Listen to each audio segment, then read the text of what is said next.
जय जय राम। ओम श्री राम जय जय राम। ओम श्री राम जय जय राम। श्री राम जय जय राम। श्री राम जय जय जय राम। श्री राम जय जय राम। श्री राम जय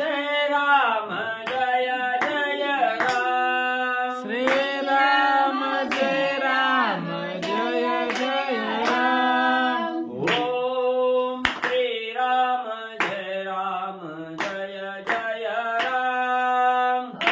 ओम श्री राम जय जय राम।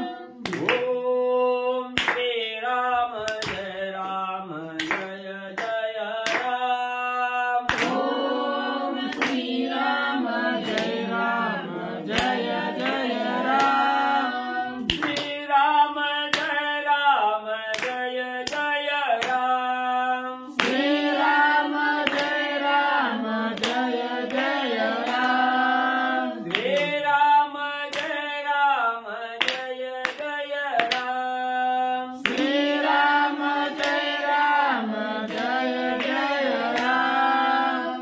ओम श्री राम जय जय राम। ओम श्री राम जय जय राम। श्री राम जय जय राम। श्री राम जय जय राम। श्री राम जय जय राम। श्री राम जय जय राम। पुंडलिकावली विठ्ठल श्री ज्ञानदेव तुकाराम प्रभु रामचंद्र भगवान की जय। पवन सुत हनुमान की जय। श्री गुरुदेव दत्त वासुदेव हरी।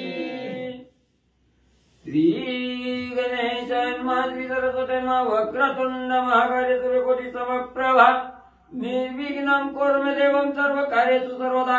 गणनाथ रविशुक्र बृहस्पति पंचायताने स्मरे नित्यवेदवाणी प्रवर्तते। गुरुर्ब्रह्मा गुरुर्विष्णु गुरुर्देवो महेश्वरः। गुरुर् साक्षात् परब्रह्म तस्मै श्री गुरवे नमः। श्रोता वक्ता तुझी देवाची रुक्मिणी वरा पांडुरंगाय नमः। पुंडलिकावली हरे विठ्ठल श्री ज्ञानदेव तुकाराम पंढरीनाथ भगवान की जय।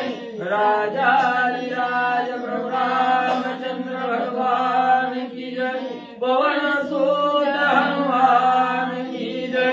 श्री गुरुदेव दत्त वासुदेव हरी। श्री गणेशाय नमः। श्री प्रभु रामचंद्राय नमः। श्रीराम भक्तांचे महिमान अगाध घन अति पावन। हनुमंते केले लंकादहन होतील संपूर्ण सुवर्णाची। श्री गणेशाला वंदन करून प्रभू रामचंद्राचं स्मरण आणि सद्गुरूशी शरण जाऊन कथेचं अनुसंधान आहे. ग्रंथकथे या ठिकाणी सांगू लागलेले आहेत की असणारे त्या ठिकाणी प्रभू रामचंद्र आणि असणारा भक्त म्हणजेच असणारे प्रभू रामचंद्र आणि असणारे हनुमंतराया या दोघांचा असणारा त्या ठिकाणी महिमा कसा आहे त्या ठिकाणी आगाध आहे. का आगाध आहे? असणाऱ्या प्रत्येक साधकाला त्या ठिकाणी जो असणाऱ्या भगवंताच्या काशेला त्या ठिकाणी लागला गेला त्या असणाऱ्या सदभक्ताला असणारं पावन करणारं असं हे महिमान असणाऱ्या हनुमंताचंही आणि असणाऱ्या प्रभू रामचंद्राचंही त्या ठिकाणी.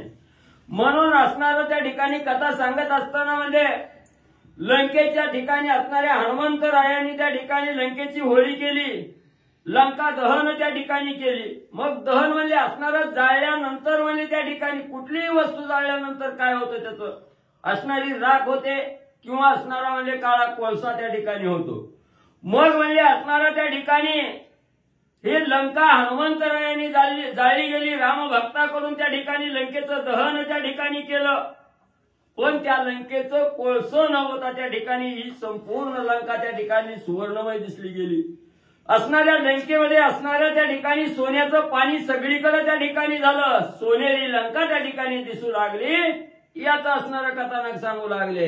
राम भक्त करीती कंदना, ते कंदन होय सुख संपन्न.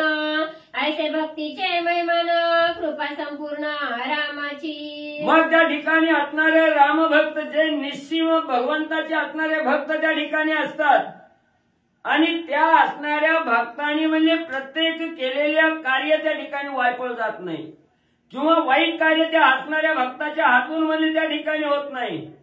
जे काही भक्ताच्या हातून कार्य त्या ठिकाणी होतं हे प्रत्येकाला असणारं सुख देणारं आणि प्रत्येकाला असणारा आनंददायी असणारं कार्य त्या ठिकाणी घडलं जातं. म्हणून असणाऱ्या प्रभू रामचंद्राच्या असणाऱ्या भक्तीचं एवढं महिमान त्या ठिकाणी आहे की प्रभू रामचंद्राची कृपा असणाऱ्या सद्भक्तावर व्हावी आणि सद्भक्ताच्या हातून असणारं होणारं कार्य हे परिपूर्ण त्या ठिकाणी व्हावं. प्रत्येकाला असणारं सुख देणारं आणि आनंद देणारं कार्य या ठिकाणी असणाऱ्या भक्ताच्या हातून म्हणले होतं. हनुमंते जाळीले लंकेसी, नवे काळी कोळसामसी. सुवर्ण होतीले चौपासी, पीत प्रभेसी शोभत. मग हनुमंत रायाने असणारी लंकेचं दहन केलं. लंका जाळली गेली, पण ती जाळल्यानंतर म्हणजे असणारा तिचं कोळसं राख म्हणजे त्या ठिकाणी व्हायला पाहिजे होतं. पण तसं त्या ठिकाणी न होता सुवर्णमय लंका त्या ठिकाणी झाली. संपूर्ण असणारी पिवळी धमक सुवर्ण असणारी मय लंका आणि त्या ठिकाणी म्हणजे दिसू लागलेली आहे. करिता लंकेचे दहन, लंका होतीली सुवर्ण. याचे मूळ मुख्य कारण गजपाख्यान अवधारा. मग असणाऱ्या हनुमंतरायाने लंकेचं दहन त्या ठिकाणी केलं. लंका जाळली गेली. जाळल्यानंतर लंका सोनेरी त्या ठिकाणी झाली, सुवर्णमय लंका त्या ठिकाणी झाली. असं जर म्हणजे त्या ठिकाणी प्रत्येकाला का लंका त्या ठिकाणी कोळसं न होता सुवर्णमय त्या ठिकाणी का झाली, सोनेरी लंका त्या ठिकाणी का झाली, तर याचं मुख्य कारण असणारं म्हणजे त्या ठिकाणी गजेंद्राख्यान आहे. असणाऱ्या भगवंताकडून झालेल्या गजेंद्राचा नकराचा असणारा उद्धार आहे आणि हे मूळ कारण म्हणजे असणारी लंका सुवर्णमय होण्याला हेच मूळ कारण आहे. त्याचा असणारा गजेंद्राख्यान म्हणजे पुढे कथानक सांगू लागले. भगवंताचे कृपाळूपण, नामस्मरणाचे महिमान. गजेंद्राचे उद्धरण, प्रसंगे पूर्ण सुवर्णमय लंका. मग ग्रंथकर्ते त्या ठिकाणी सांगू लागलेले आहेत. भगवंत कसा त्या ठिकाणी दीनदयाळू, दिनाचा उद्धार करणारा, दिनावर असणारी कृपा त्या ठिकाणी करणारा, भगवंताच्या अंगी असणारं कृपाळूपण आहे त्या ठिकाणी. जो कोणी असणारा साधक म्हणजे अंतःकरणातून सद्भावनेनं असणारा त्या ठिकाणी भगवंताचं अखंड नामस्मरण त्या ठिकाणी करतो, त्या नामस्मरण कर्त्याला असणारा भगवंत त्या ठिकाणी म्हणजे कसलीही उणीव त्या ठिकाणी भासू देत नाही. लगेच त्या असणाऱ्या सद्भक्ताच्या हाकेला धावत जाणारा असणारा कृपाळू असणारा भगवंत आहे त्या ठिकाणी. म्हणून म्हणजे अशा या असणाऱ्या भगवंताची कृपा असणाऱ्या गजेंद्रावर त्या ठिकाणी होणार आहे. गजेंद्राचा उद्धार त्या ठिकाणी होणार आहे.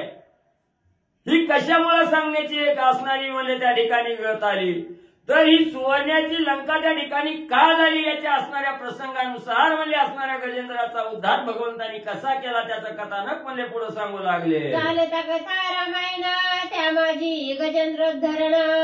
लंका होतीली सुवर्ण, ते कारण सांगेन.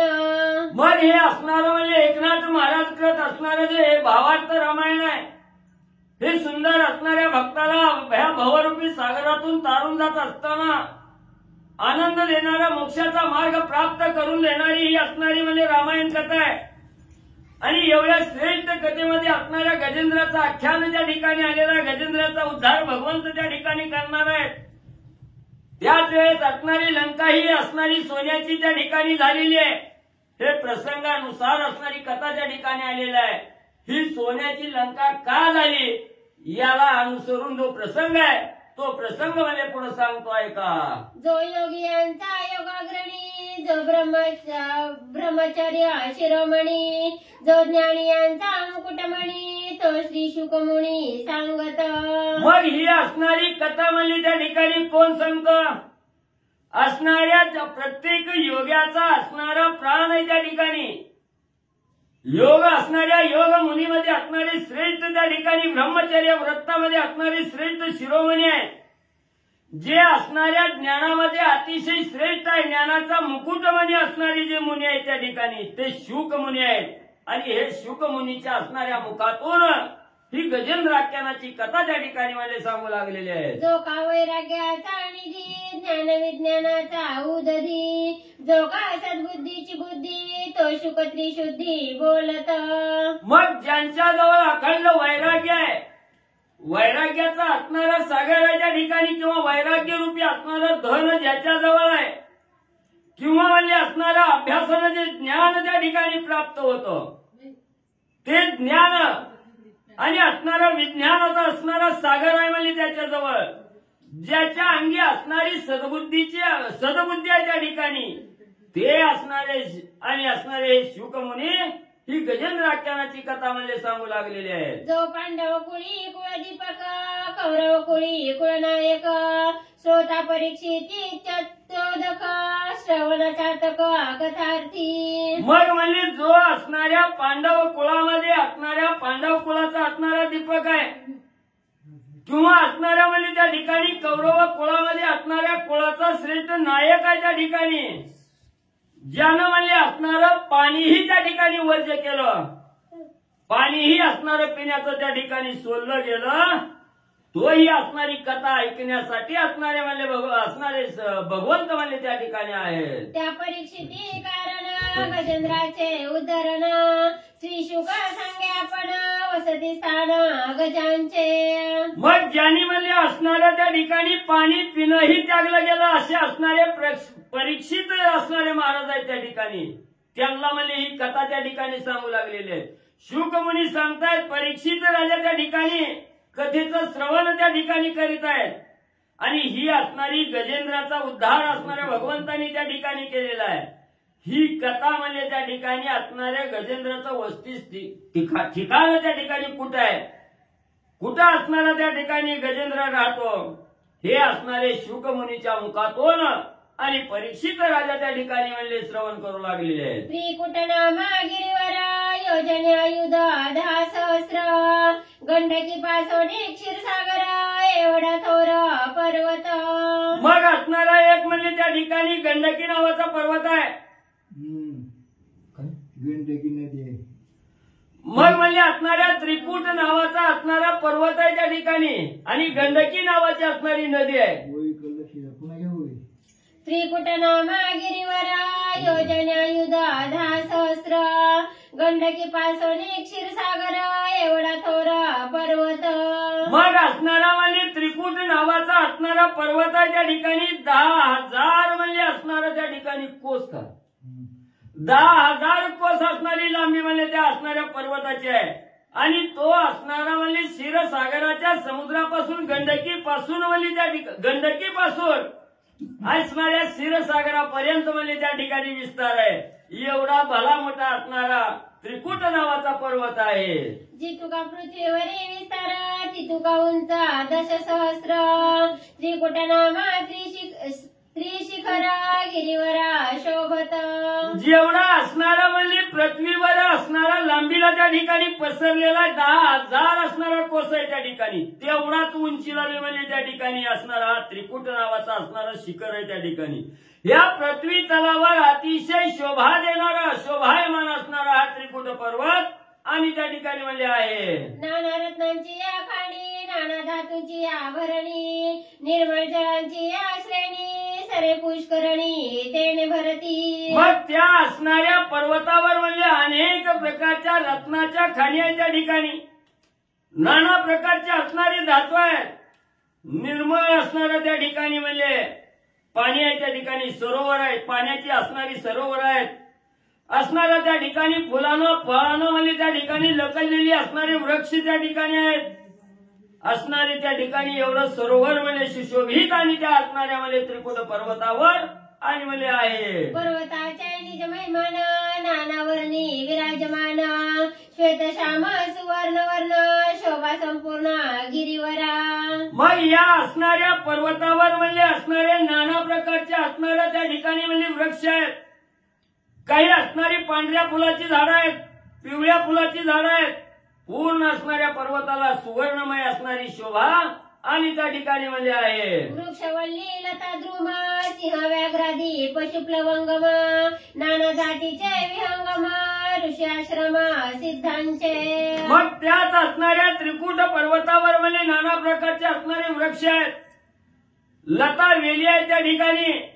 तसंच म्हणजे तिथं असणारे अनेक असणारे म्हणजे पशु पक्षीही त्या ठिकाणी आहेत. सिंह वाघ यासारखे म्हणजे असणारे पक्षी सुद्धा पशु सुद्धा म्हणजे त्या ठिकाणी राहतात.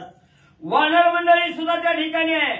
अनेक असणाऱ्या ऋषींचे आश्रमही आणि त्या पर्वतावर वास्तव्याला म्हणजे आहे. सुवर्ण ताम्र रौप्य खाणी लोहनी पजे लोह पाषाणी नाना धातू प्रवासणी पर्वतातुनी प्रसवती.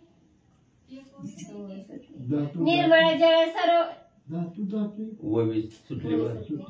निर्मळ जल सरोवरे पूर्ण नाना पक्षी कुळ भाषण गोचमरीचे वसती स्थान शोभायमान पर्वत.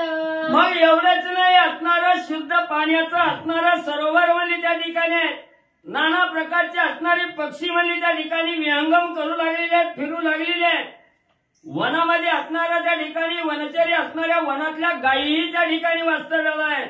अशा प्रकारची सुशोभित शोभा आणि त्या असणाऱ्या त्रिकुट पर्वतावर म्हणजे आहे. सुवर्ण ताम्र रौप्य खाणी लोह निपजे लोह पाषाणी नाना धातू प्रवाह श्रेणी पर्वतातुनी प्रसवती. मग तो असणारा बलाढ्य एवढा असणारा पर्वत आहे. त्याच पर्वतावरून म्हणजे असणाऱ्या त्या ठिकाणी सोन्याच्या खाणी आहेत, तांब्याच्या खाणी आहेत. त्या ठिकाणी अनेक प्रकारचे धातू आहेत आणि त्याचा असणारा म्हणजे त्या ठिकाणी जो असणारा धातूचा प्रवाह आहे, धातूचं जे असणारं पाणी आहे हे त्या असणाऱ्या पर्वतातून म्हणजे बाहेर म्हणजे त्या ठिकाणी प्रवाहात आहे, वाहत म्हणजे त्या ठिकाणी आणि येत आहे. जया पर्वताची दरी जे लागली गंडकी गिरी वने उपवने अति साजिरी नाना वृक्षांतरी गंभीर. मग त्या असणाऱ्या पर्वताची दरी आहे म्हणजे त्या ठिकाणी खाली असणारी गंडकी नदी आहे. या गंडकी नदीपर्यंत म्हणजे त्या असणाऱ्या पर्वताचा प्रवाह म्हणजे त्या ठिकाणी वाहत येतो. तिथंच असणारी सुंदर असणारी वनं आहे, ती उपवन आहे. ती त्या असणाऱ्या वनामध्ये असणारी मनाला मोहून टाकणारी असणारी फुलाची झाडं आहे, ती सुशोभित असणारे वृक्ष आहेत. नाना प्रकारची असणारी फुलाची झाडं आणि त्या ठिकाणी म्हणजे आहे. जे देखता उपवन विश्रांती ते पावे मन छाया शीतळ सुगंध पवन कोकिळा कुंजन सुखकारी. मग हे वन पाहिल्याबरोबर पाहणाऱ्याच्या असणाऱ्या डोळ्याचं पारणं त्या ठिकाणी पिटत होतं. प्रत्येकाच्या असणाऱ्या अंतःकरणाला म्हणजे त्या ठिकाणी विसावा वाटत होता, आनंद समाधान त्या ठिकाणी वाटत होतं. त्या असणाऱ्या वृक्षाच्या सावलीला त्या ठिकाणी बसलं की मन प्रसन्न त्या ठिकाणी व्हायचं. सगळा असणारा सुगंधी हवाही त्या ठिकाणी प्रत्येकाला त्या ठिकाणी घ्यायला मिळायची. शीतळ छाया आहे. नाना प्रकारचे असणारे पशु पक्षी त्या ठिकाणी असणारे पूजन करू लागलेले आहेत. कोकिळ असणाऱ्या कुहू कुहू त्या ठिकाणी गायन करू लागलेले आहेत. सर्व ऋतूचे काय तन सर्व ऋतूचे फळ पुष्पदान त्यावणी सदा सुख संपन्न क्रीडास्थान अप्सरा. मग त्या असणाऱ्या वनामध्ये म्हणजे आपल्याकडे असणारे 3 ऋतू आहेत त्या ठिकाणी, उन्हाळा पावसाळा हिवाळा. तसं म्हणजे त्या वनामध्ये गेल्यानंतर सगळे तिन्ही ऋतू म्हणजे एकत्र त्या ठिकाणी नांदता येत की काय. सगळ्या असणाऱ्या म्हणजे आपल्याकडे असणाऱ्या 3 ऋतूमध्ये म्हणजे वेगवेगळी असणारी फुलाची झाडं असतात. पण तिथं म्हणजे 3 ऋतूमध्ये ही एकत्र असणारी ही वेगवेगळी फुलाची झाडं त्या ठिकाणी आहेत. मनाला सुगंध त्या ठिकाणी देणारी आहेत. कस्तुरीवनी अतिशय असणारा श्रेष्ठ सुगंध आणि त्या असणाऱ्या फुलाचा आणि त्या ठिकाणी म्हणजे निघत होता. अमृता परिसा फळे सुस्वाद कस्तुरीवनी सुगंध मलया निळा सुस्वर संबंध क्रीडते आनंदे अप्सरा. मग म्हणजे असणारी अमृत म्हणजे सगळ्यात श्रेष्ठ आहे, पण ह्या अमृतापेक्षा मधुर असणारी फळं आहेत. कस्तुरीचा सुगंध असणारा श्रेष्ठ आहे, पण त्याही पेक्षा असणारा सुगंध त्या ठिकाणी निघू लागलेला आहे. असणारा मलयानीळ नावाचं चंदन आहे त्या ठिकाणी आणि तिथंच म्हणजे असणाऱ्या अप्सरा सुद्धा आणि त्या ठिकाणी क्रीडा करतात. कृष्ण सारूपे कृष्ण भ्रमरा सुमणी प्रवेशवनी सादर आमोद सेविती सुखसारा केवी केशरा कुचुंबे. आणि एवढं म्हणजे त्या ठिकाणी असणारे फुलाची झाडं आहेत, तिथं असणारे म्हणजे त्या ठिकाणी काळे असणारे भुंगे आहेत. हे भुंगे म्हणजे असणाऱ्या फुलावर म्हणजे भ्रमर त्या ठिकाणी करू लागलेले आहेत, फिरू लागलेले आहेत आणि मनसोक्त त्या असणाऱ्या फुलाचा आस्वाद आणि हे भुंगे म्हणजे त्या ठिकाणी घेऊ लागलेले आहेत. वृक्ष शोभती देवतरू पाटली पारिजातक मंदारू संतानादी का कल्पतरू वृक्ष विस्तारू चंदनादी. मग असणारे त्या ठिकाणी देवतरू नावाची असणारी झाडं आहे ती परिजातक आहे, मंदारू आहे. असणारा म्हणजे त्या ठिकाणी कल्पतरूची ही झाडं आहेत. असणाऱ्या चंदनाचं अनेक प्रकारच्या असणाऱ्या चंदनाची ही झाडं आणि त्या ठिकाणी म्हणजे विस्तारलेली आहेत. चंदन चंपक हरिचंदन च्युतवन अशोकवन खर्जुरीवन तालवन नंदवन सम शोभे. मग त्याचबरोबर असणारी नाना प्रकारची चंदनाची झाडं आहे ती खर्जुरीची आहे, ती केळीची आहे, ती असणाऱ्या आंब्याची ही झाडं त्या ठिकाणी आणि म्हणजे शोभा देऊ लागलेली आहेत. वाचणारी सांगणार होतं तर द्या सोडून. वाचणारी सुद्धा वयच आता वेळेला जर त्याला विस्तार कवा करायचा म्हातारा झाडी पांढरी खाली पांढऱ्याची काळी उद्या की हा का थांबलाव. हा चला चला चला वाचेल दुसरं असलं तर बघा. श्री गणेशाय राय केळी सोन केळी मगमगीती कर्पूर कर्दळी गडगडीत नारी केळी शोभावन फळी समवेत. कथेचं अनुसंधान त्रिकुट पर्वत आहे आणि त्या पर्वताचं वर्णन या ठिकाणी सांगतायत. अनेक प्रकारची फुलं झाडं वनस्पती फळं अशा पद्धतीने ते असणाऱ्या पर्वतावरती आहे. मधुवन विमलार्जुन औदुंबर तिगण तमन वृक्ष शोभायमान बिल्ववन साजिरी. आणि त्या असणाऱ्या पर्वतावरती काही उंबराची झाडं आहेत, काही त्या ठिकाणी असणारी बेलाची झाडं आहेत, मधुवन आहे.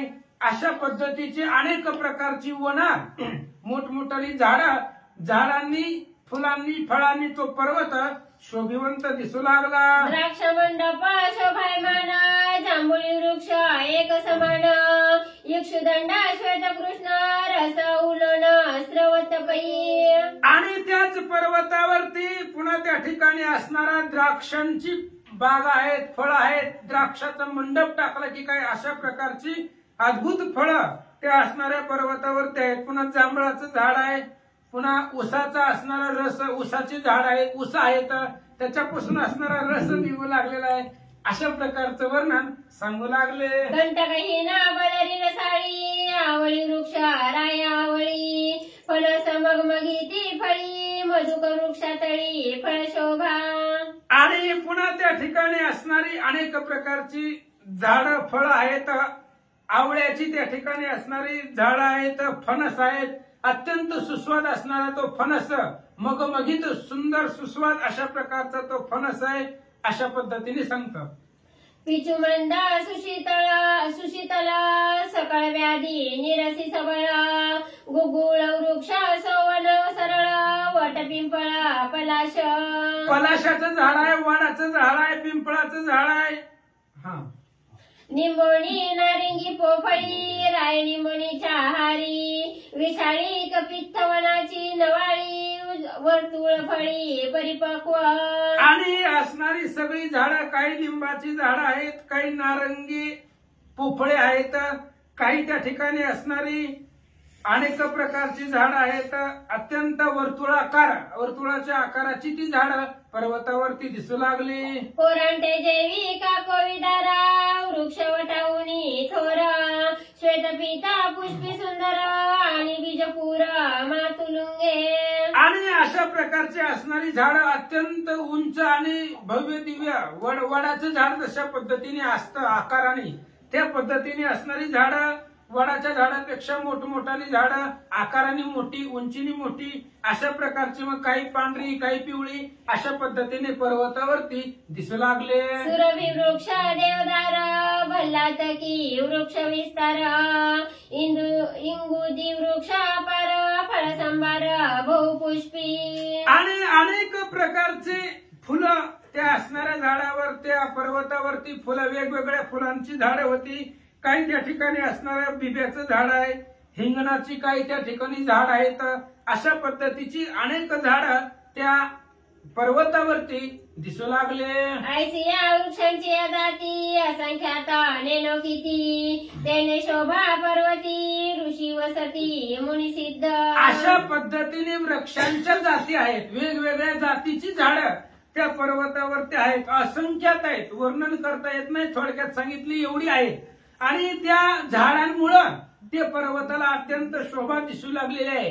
आणि असं असणारं मनोरम, मनाला प्रसन्न करणारं ते ठिकाण, ते पर्वत, आणि त्या पर्वतामध्ये त्या असणाऱ्या झाडांच्या आश्रयाखाली अनेक प्रकारचे सिद्ध साधक जपी तपी सिद्ध मुनी राहू लागले.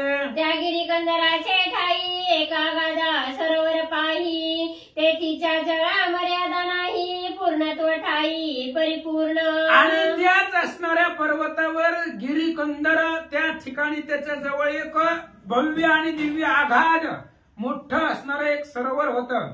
त्या सरोवरामध्ये एवढं पाणी होतं की त्या पाण्याची गणना मर्यादा करता येत नाही, एवढी पातळी खोल आणि अफाट पाणी त्या सरोवरामध्ये होतं असं सांगतात. न्यून पूर्णता जळी सेनाची कोणी काळी रातोत्पळी सीतोत्पळी हेमकमळी शोभत. आणि त्या असणाऱ्या सरोवरामध्ये कोणतंही तिथं न्यून कमीपणा कशाचीच नव्हती. त्या सरोवरामध्ये अनेक प्रकारचे सुवासिक कमळे होते, अनेक प्रकारचे असणारे त्या पाण्याचा त्या ठिकाणी पातळी होती, सुगंधित अशा प्रकारची फुलं फळं त्या पाण्यामध्ये होती असं सांगतात. कुमुदे कल्लारे निरोत्पळे मल्लिका शतपत्रे कुटबळे जळ चांचले चलत कमळे जळ परिमळे स्वादिष्ट. अशा पद्धतीने अनेक प्रकारचं पाणी जे होतं ते पाणी अत्यंत स्वादिष्ट होतं, सुंदर होतं असं सांगतात. समस्त ऋतू एका काळे सुपुष्पित सदा फळे सरोवरीचे निर्जळे क्रीडती सकळे जलचरे. आणि त्या असणाऱ्या सरोवरामध्ये त्या पर्वतावरती गेल्यानंतर सगळे ऋतू एकाच वेळेला आले की काय असा आभास होत होता. एवढं भव्य दिव्य असणारं ते पर्वत होतं. आणि त्या पर्वतावरती सदोदित कायमस्वरूपी असणारी फळं आणि फुलं आणि फळं त्या पर्वतावरती राहत होती, त्या सरोवराच्या जवळ राहत होती. सरोवरामध्ये अफाट पाणी होतं आणि अशा पद्धतीचे आनंद तिथले असणारी जलचर त्या सरोवरामध्ये घेत होते. सरोवरी जलचर मत्स्य कच्छ पर्वताकार त्यासी ग्रासी ऐसा नकर थोरा थोर गजग्रह. आणि त्या सरोवरामध्ये पाण्यातले जीवजंतू काही होते, मग काही मासे होते, कासव होते, पण ती छोटे छोटे नव्हते, पर्वतासारखे कासव मासे त्या असणाऱ्या सरोवरामध्ये होते. आणि त्याच सरोवरामध्ये एक त्या ठिकाणी तिथंच त्या ठिकाणी एक मगर होती, भव्य आणि दिव्य होती असं सांगतात. त्याची वनी वसे गजेंद्र त्याची सरोवरी वसे नखर दोघांसही पूर्व वैर अति दुर्धर ब्रह्मशापे. त्याच सरोवरामध्ये एक भव्य दिव्य अशा प्रकारची नकर मगर होती, अत्यंत दारुण तिचं असणाऱ्या शरीराची यष्टी होती. आणि त्याच वनामध्ये एक भला मोठा हत्ती राहत होता. आणि त्या हत्तीचं आणि त्या मगरीचं हे आपापसात पूर्वीपासूनच वैर होता. ब्रह्मशाप त्या साधू मुनींनी दिलेला शाप होता त्या दोघांनाही, म्हणून त्यांचं वैर होता असं सांगतात. एवढी ब्रह्मशापाची थोरी अशी घडली कैशापरी तेही कठीण निज निर्धारी पूर्वानुस्मरी अवधारा. आणि मग त्या दोघांचं कट्टर वैर होतं, त्या मगरीचं नकराचं आणि गजेंद्राचं भयंकर वैर होतं. दुर्धर अशा प्रकारचं वैर त्या दोघांचं होतं. मग त्या वैराला काही कारण नाही, कशामुळे त्यांच्यामध्ये वैर झाला त्याची कथा सांगतो, ऐका. पूर्वी इंद्रद्युम्न राजेंद्र भ्रमशापे झाला गजेंद्र. हो गंधर्वाची दुर्धरा तो झाला नक्र ब्रह्मशापे. आणि पूर्वी हे जे असणारे हत्ती आणि नक्र जे होते, गजेंद्र आणि नक्र, ते पूर्वी त्या ठिकाणी असणारा ब्रह्मशाप या दोघांनाही झालेला होता. आणि त्या असणाऱ्या दोघांमध्ये जो इंद्रधुम्न नावाचा राजा होता, तो असणारा राजा गजेंद्र हत्ती झालेला होता. आणि हुहू नावाचा गंधर्व होता, तो गंधर्व ब्रह्मशापानं नक्र मगर त्या पाण्यामध्ये झाली होती, अशी त्यांची पूर्वकथा आहे. कोंडदेशी राजा इंद्रद्युम्न भगवत भक्ती परायणा. तो या सरोवर येऊन एकांत देखून राहिला. आणि मग जो गजेंद्र त्या वनामध्ये होता, तोच गजेंद्र आधी इंद्रद्युम्न नावाचा राजा होता. मग तो हत्ती कसा झाला, तर झालं असं होतं, पौंड्र देशाचा तो राजा होता. इंद्रद्युम्न त्याचं नाव होतं. अफाट सैन्यदळ संपत्ती, तो राजा संपत्तीवान होता. आणि फिरत फिरत याच वनामध्ये, याच परिसरामध्ये एकांत बघून त्या असणाऱ्या वनामध्ये तिथं तो राजा राहिला. काय झालं, एकांताने विश्रांती राव सुखावला चित्ती. ते रावणीने मस्ती व्रत चालवी तपश्चर्या. आणि राजा इंद्रद्युम्न राजा पुढे गेला. एकांत वन होतं आणि अफाट विश्रांती होती. मनाला शांत करणारं, मनोहर प्रसन्न करणारं ते असणारा तिथला परिसर होता. म्हणून राजाला आनंद वाटला. इंद्रद्युम्न राजा आणि तो तिथंच राहिला. मग तिथंच राहून अनेक दिवस राहून आपलं जे काही व्रत आहे, तपश्चर्या आहे, तो तिथं बसूनच त्याचं पालन करू लागला. तोची राजा इंद्रद्युम्न त्रिकाळ करिता संध्या स्नान. केशवळीले जटा ग्रंथन तपस्वी पूर्ण तपसत्व. आणि तो राजा त्याच वनामध्ये राहिला, कारण सुंदर अशा प्रकारचं एकांत वन ते होतं. त्याच्यामुळे इंद्रद्युम्न राजा तिथंच राहिला.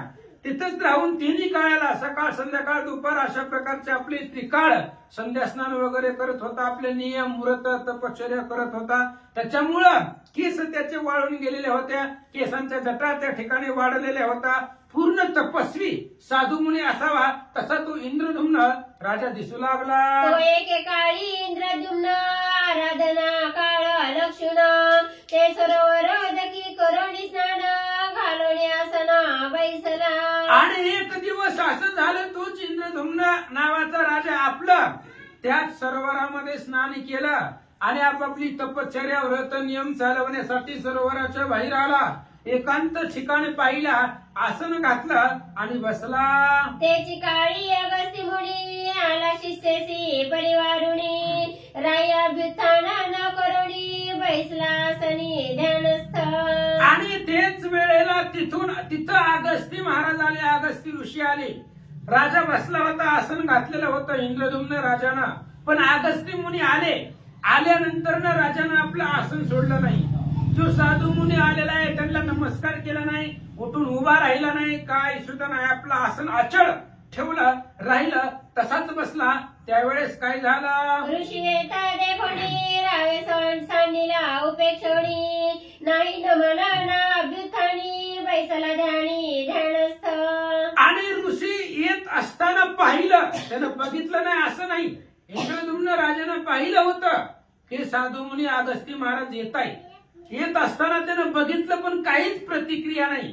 साधू संत आलेला आहे, आपल्या इथं आले, आपण जिथं राहतो तिथं आलं, त्यांचं दर्शन, त्यांना नमस्कार, लोटांगण, बसा, राम राम असलं काही सुद्धा नाही.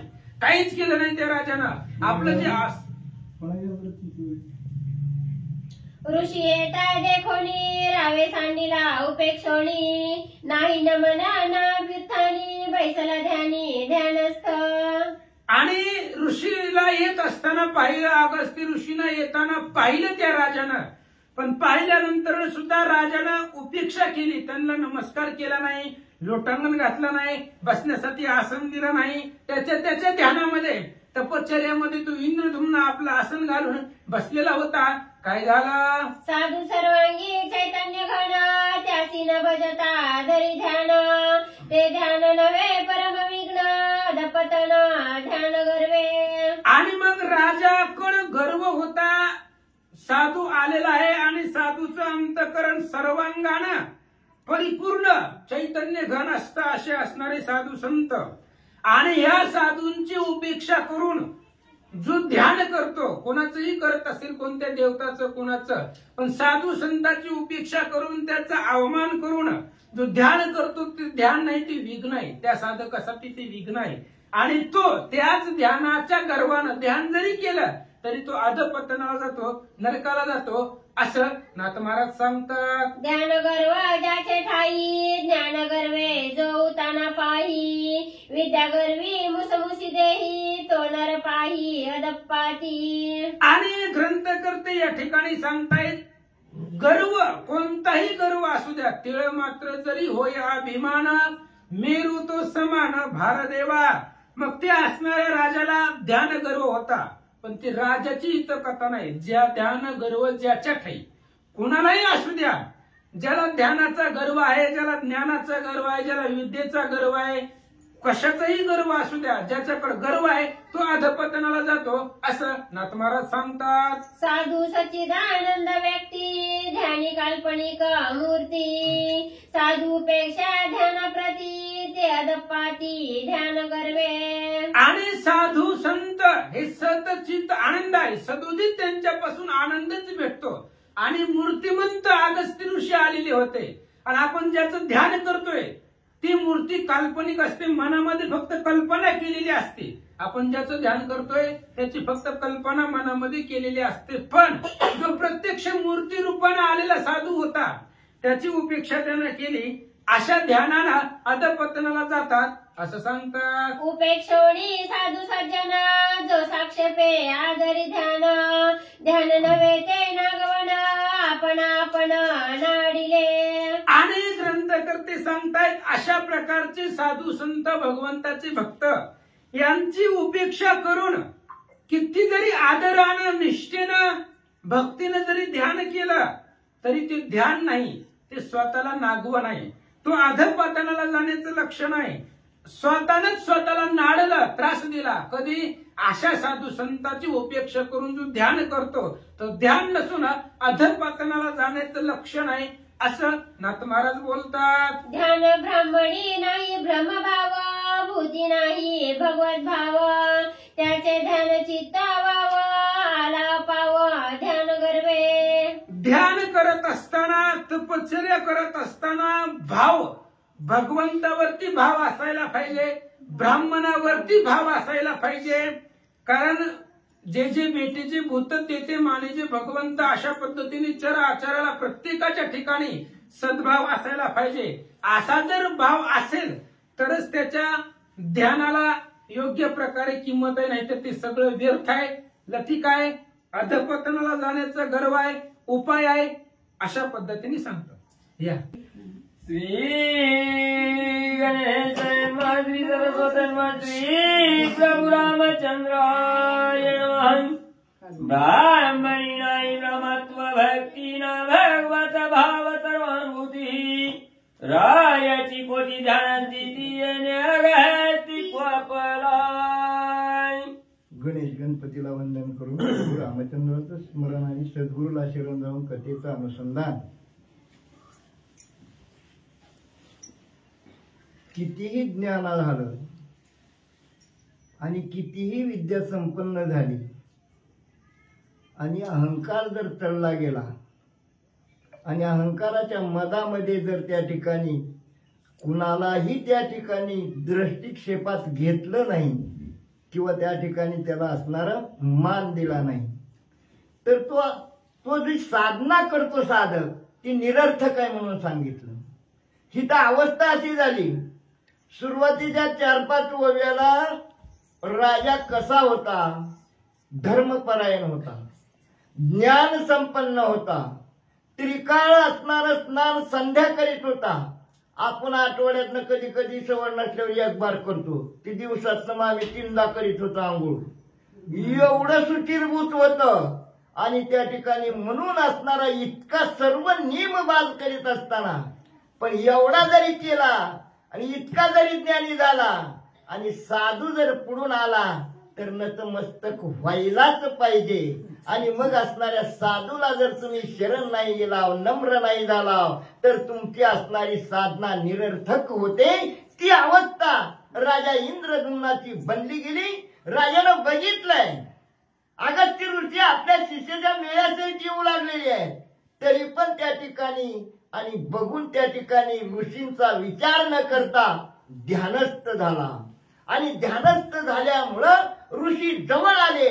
ऋषीनं मुद्रा बघितली, ऋषीला राग आला. आता इथं ओवी काय सांगितली? ज्ञानी असून ब्रह्मी भाव जर त्या ठिकाणी नसेल, तो असणारा साधू त्या ठिकाणी ब्रह्म जर त्या ठिकाणी जाणत नसेल, कारण साधू हा त्या स्वरूपाला पोचलेला असतो. ब्रह्म म्हणजे त्या ठिकाणी असणारा आपण जिथून आलो तिथला असणारं मूळ असणारं ब्रह्म आहे. त्या ब्रह्मापासून आपण असणारं एक अंश आहे. आणि त्या असणाऱ्या प्रत्येक साधूची अवस्था अशी झालेली असते. आता पहिला तर विषय असा आहे, साधू कुणाला म्हणावं?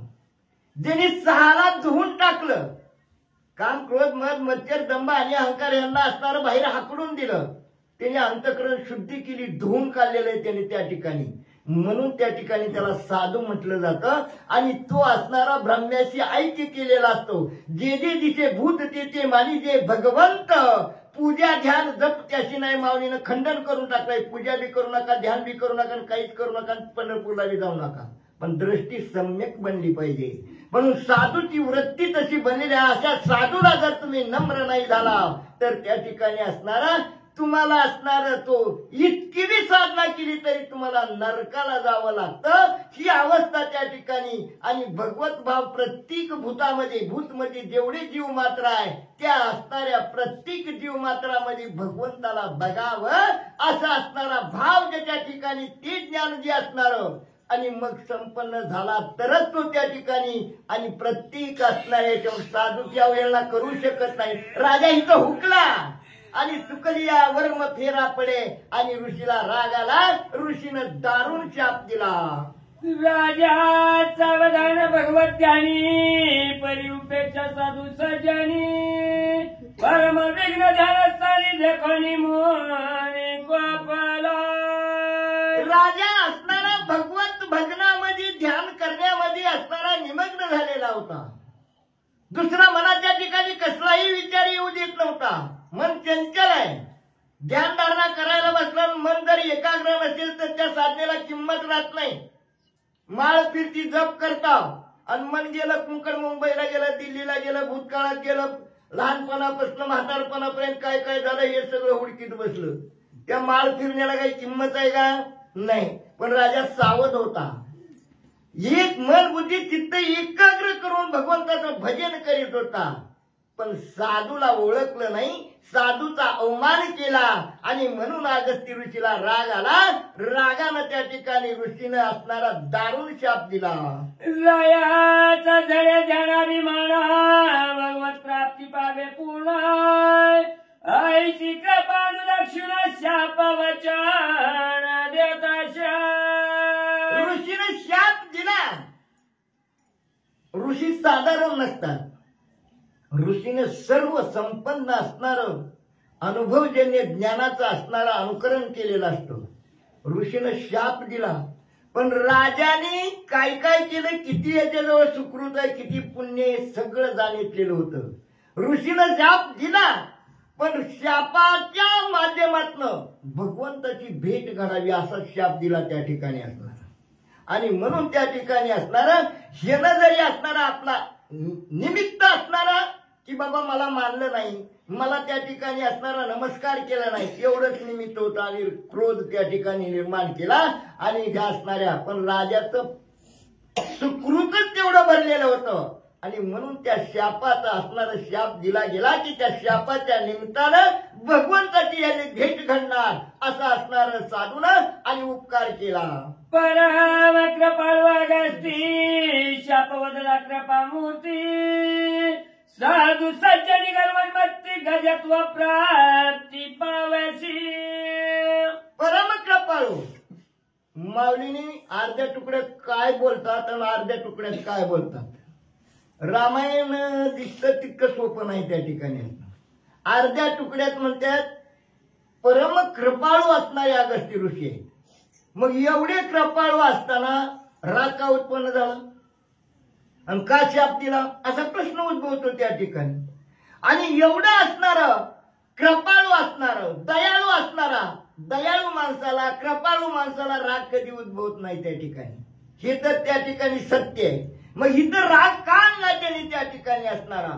पण एवढं असणारा सुकृत असताना एवढी निष्ठा असताना भगवत भजनामध्ये तू असणारा साधू सज्जनाचा अवमान केला हेळना केली ते निमित्त धरून त्या ठिकाणी असणारा तुला दारुण असणारा उन्मत्त झालेला ज्ञानामध्ये आणि म्हणून त्या असणारा तू उन्मत्त असणारा हत्ती होतील असा शाप दिला गेला. साधू सज्जनी गडवण वाटता तू होशी गजावून वाटता आईच्या अगस्तीचा बाबा गजात्व प्राप्त रायासी तात्काळ वेगळी कारण असणारा त्यांच्यामध्ये पावरच असते त्या ठिकाणी असणारा. साधू किंवा संत असणारे त्या ठिकाणी भगवंताचे एकरूप झालेले असतात म्हणून त्यांच्या शब्दामध्ये एवढी ताकद असती. जसं भगवंताने नुसता शब्द टाकल्याबरोबर त्या ठिकाणी असणारा सूर्य सुद्धा थांबला जातो वायू सुद्धा थांबला जातो असणारी तीच स्थिती यांची प्राप्त होते.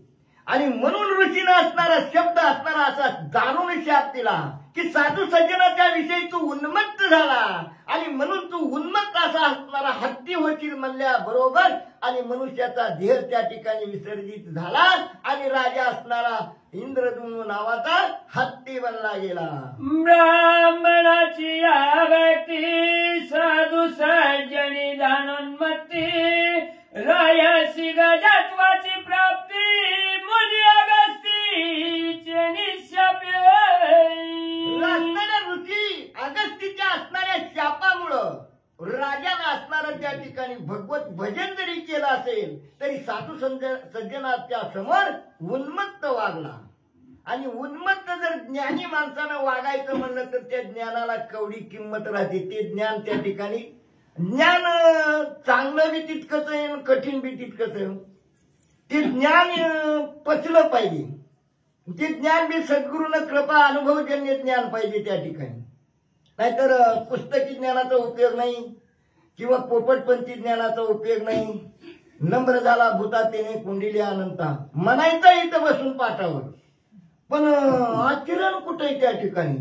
मग नागमावडी शांती ब्रह्म आहे पण शांती ब्रह्म असताना सुद्धा लेखणीतलं मात्र झाड करणं जोड्याशिवाय उभाच केलं नाही. मग एका ठिकाणी आम्हाला बी त्यांनी तेल तडाखा दिलेला आहे. पोथी वाचूनही शहाणा झाला पण नाही अंगी उमगला काय करावे आयुष्या मूर्खाला. मूर्ख म्हटलंय मूर्ख. आणि हे आमच्यासारखं काय होतंय थोडंफार त्या ठिकाणी अवघड झालं त्याला वाटतं माझ्यासारखं कोणच नाही हित्त चालकाठी बसतील हित्तच त्या ठिकाणी महागारी फिरते. हे साधना आहे तेव्हा हे साधना आहे त्या ठिकाणी असणार आहे. तुम्ही म्हणू नका मी भक्त आहे. अहो भक्ताची व्याख्या लय मोठी त्या ठिकाणी वेगळी आहे. भक्त ऐसे जाणा जे देही उदास गेले अशा पाचणीवर विषय तो त्यांचा झाला नारायण. आपला विषय नारायण आहे. अहो तिकडे टीव्ही लागली ती मालिकेचं जरी वेळ लागला तर कसलं रामायण कुठलं काय मालिका बघितल्याशिवाय उठतच नाही. एवढी डोळ्याची तृप्ती त्या मालिकेत अडकलेली असते. एका एका इंद्रियाला एक लाचावले मन लागलीशे गोडी ते जीवेन सोडी आईशी झाली.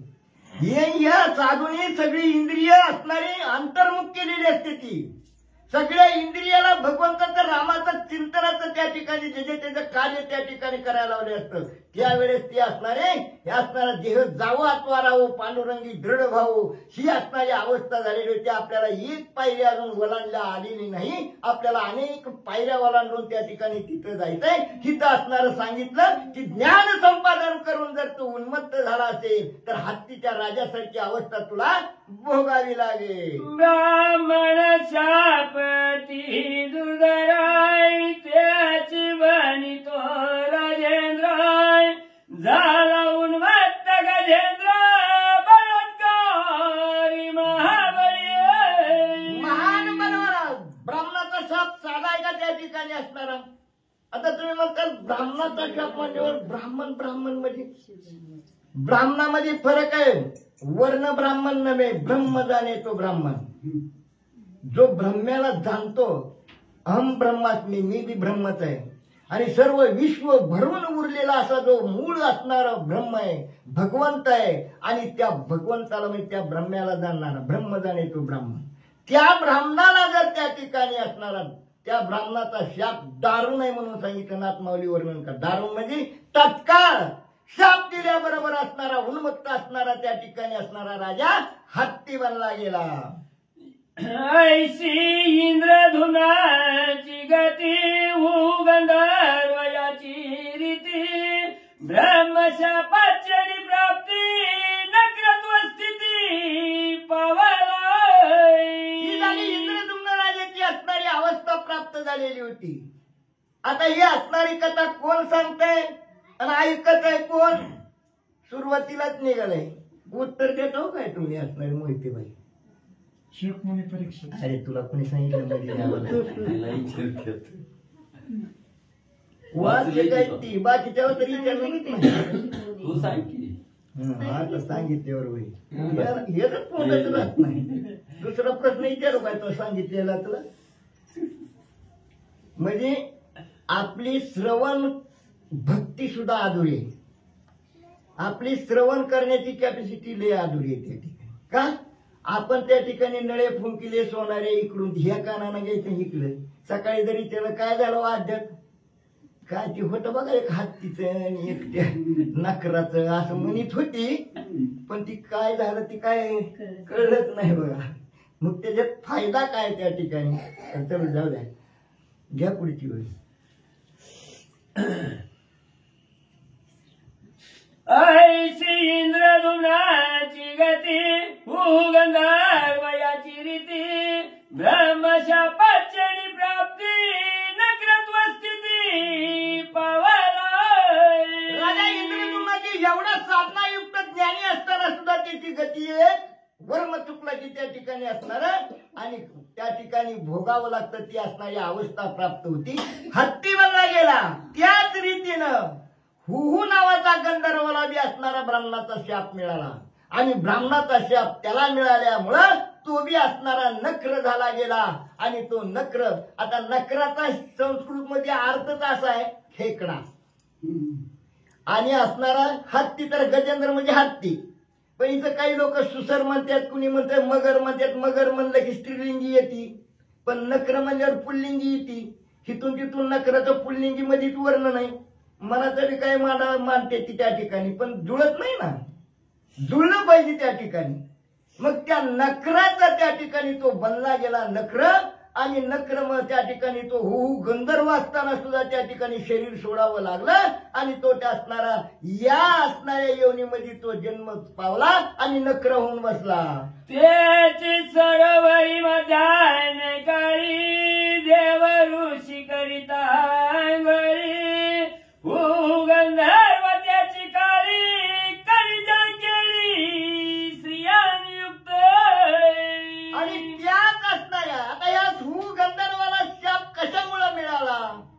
कारण त्या तळ्यामध्ये देव ऋषी असणार आणि आंघोळ करण्यासाठी येत होते.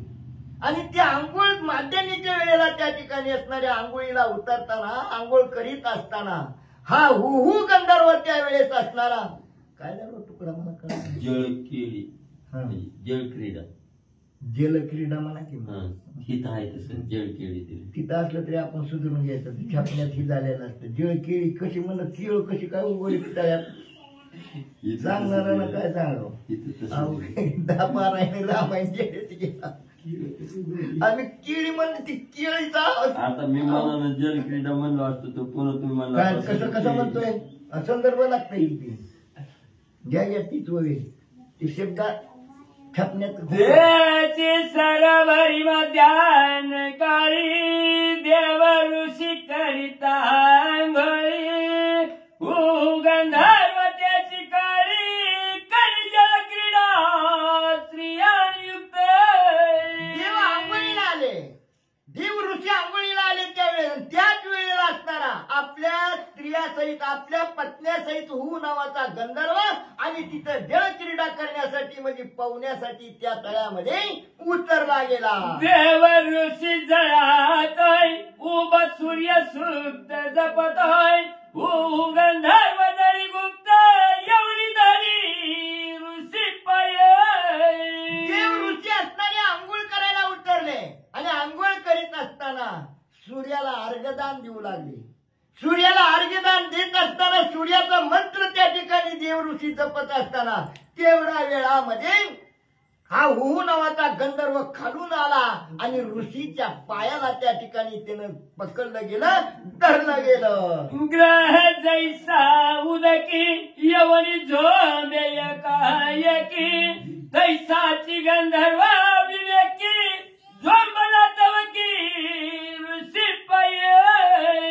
ऋषीच्या पायाला अचानक, आता ऋषीला काय माहिती, ऋषीचं ते ध्यान सूर्यनारायणाकडे लागलेलं होतं आणि सूर्यनारायणाला अर्घ देत असताना मंत्र त्या ठिकाणी चालू असताना एकाएकी जसं पाण्यात आपण गेल्याबरोबर एखाद्या असणाऱ्या जलचराला येऊन आपल्या पायाला झोंबावं धरावं तसा हा हुहू गावाचा गंधर्व उन्मत्त झालेला त्या असणाऱ्या जलचरासारखा खालून आला आणि ऋषीच्या पायाला ओढलं. पाया झोंबता सत्वराय कोपणी शापी ऋषीश्वराय गुप्त रूपे जलचर होशी नक्र गजाग्र होय. ऋषीच्या पायाला गंधर्वानं खालून येऊन धरलं. धरल्याबरोबर ऋषीला राग आला आणि ऋषीनं त्या ठिकाणी असणार म्हणजे गुपचूप येऊन त्या ठिकाणी असणार माझ्या पायाला तू धरतो का, ओढतो का, तर तू असणारा याच पाण्यामध्ये आणि तू जलचर होऊन त्या ठिकाणी राहशील असा दारुण शाप दिला गेला.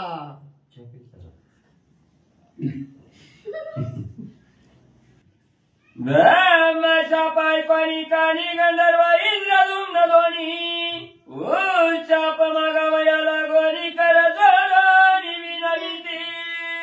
शाप मिळाल्या बरोबर असणारा इंद्रदुम्न आपला त्या हुहू नावाचा गंधर्व आणि इंद्रदुम्न राजा त्या ठिकाणी दोघांनाही शाप दिल्याबरोबर त्यांचं असणार बुद्धी जाग्यावर आली आणि मग त्या ठिकाणी असणार ते घाबरले आणि दोघे बी उशाप मागण्यासाठी असणाऱ्या ऋषीजवळ ऋषीला काय विनंती करू लागले.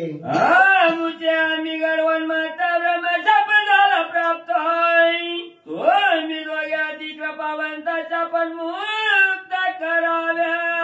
हात जोडले देव ऋषीला, अगस्त्य ऋषीला आणि सांगितलं पण कबुली दिली बरं का.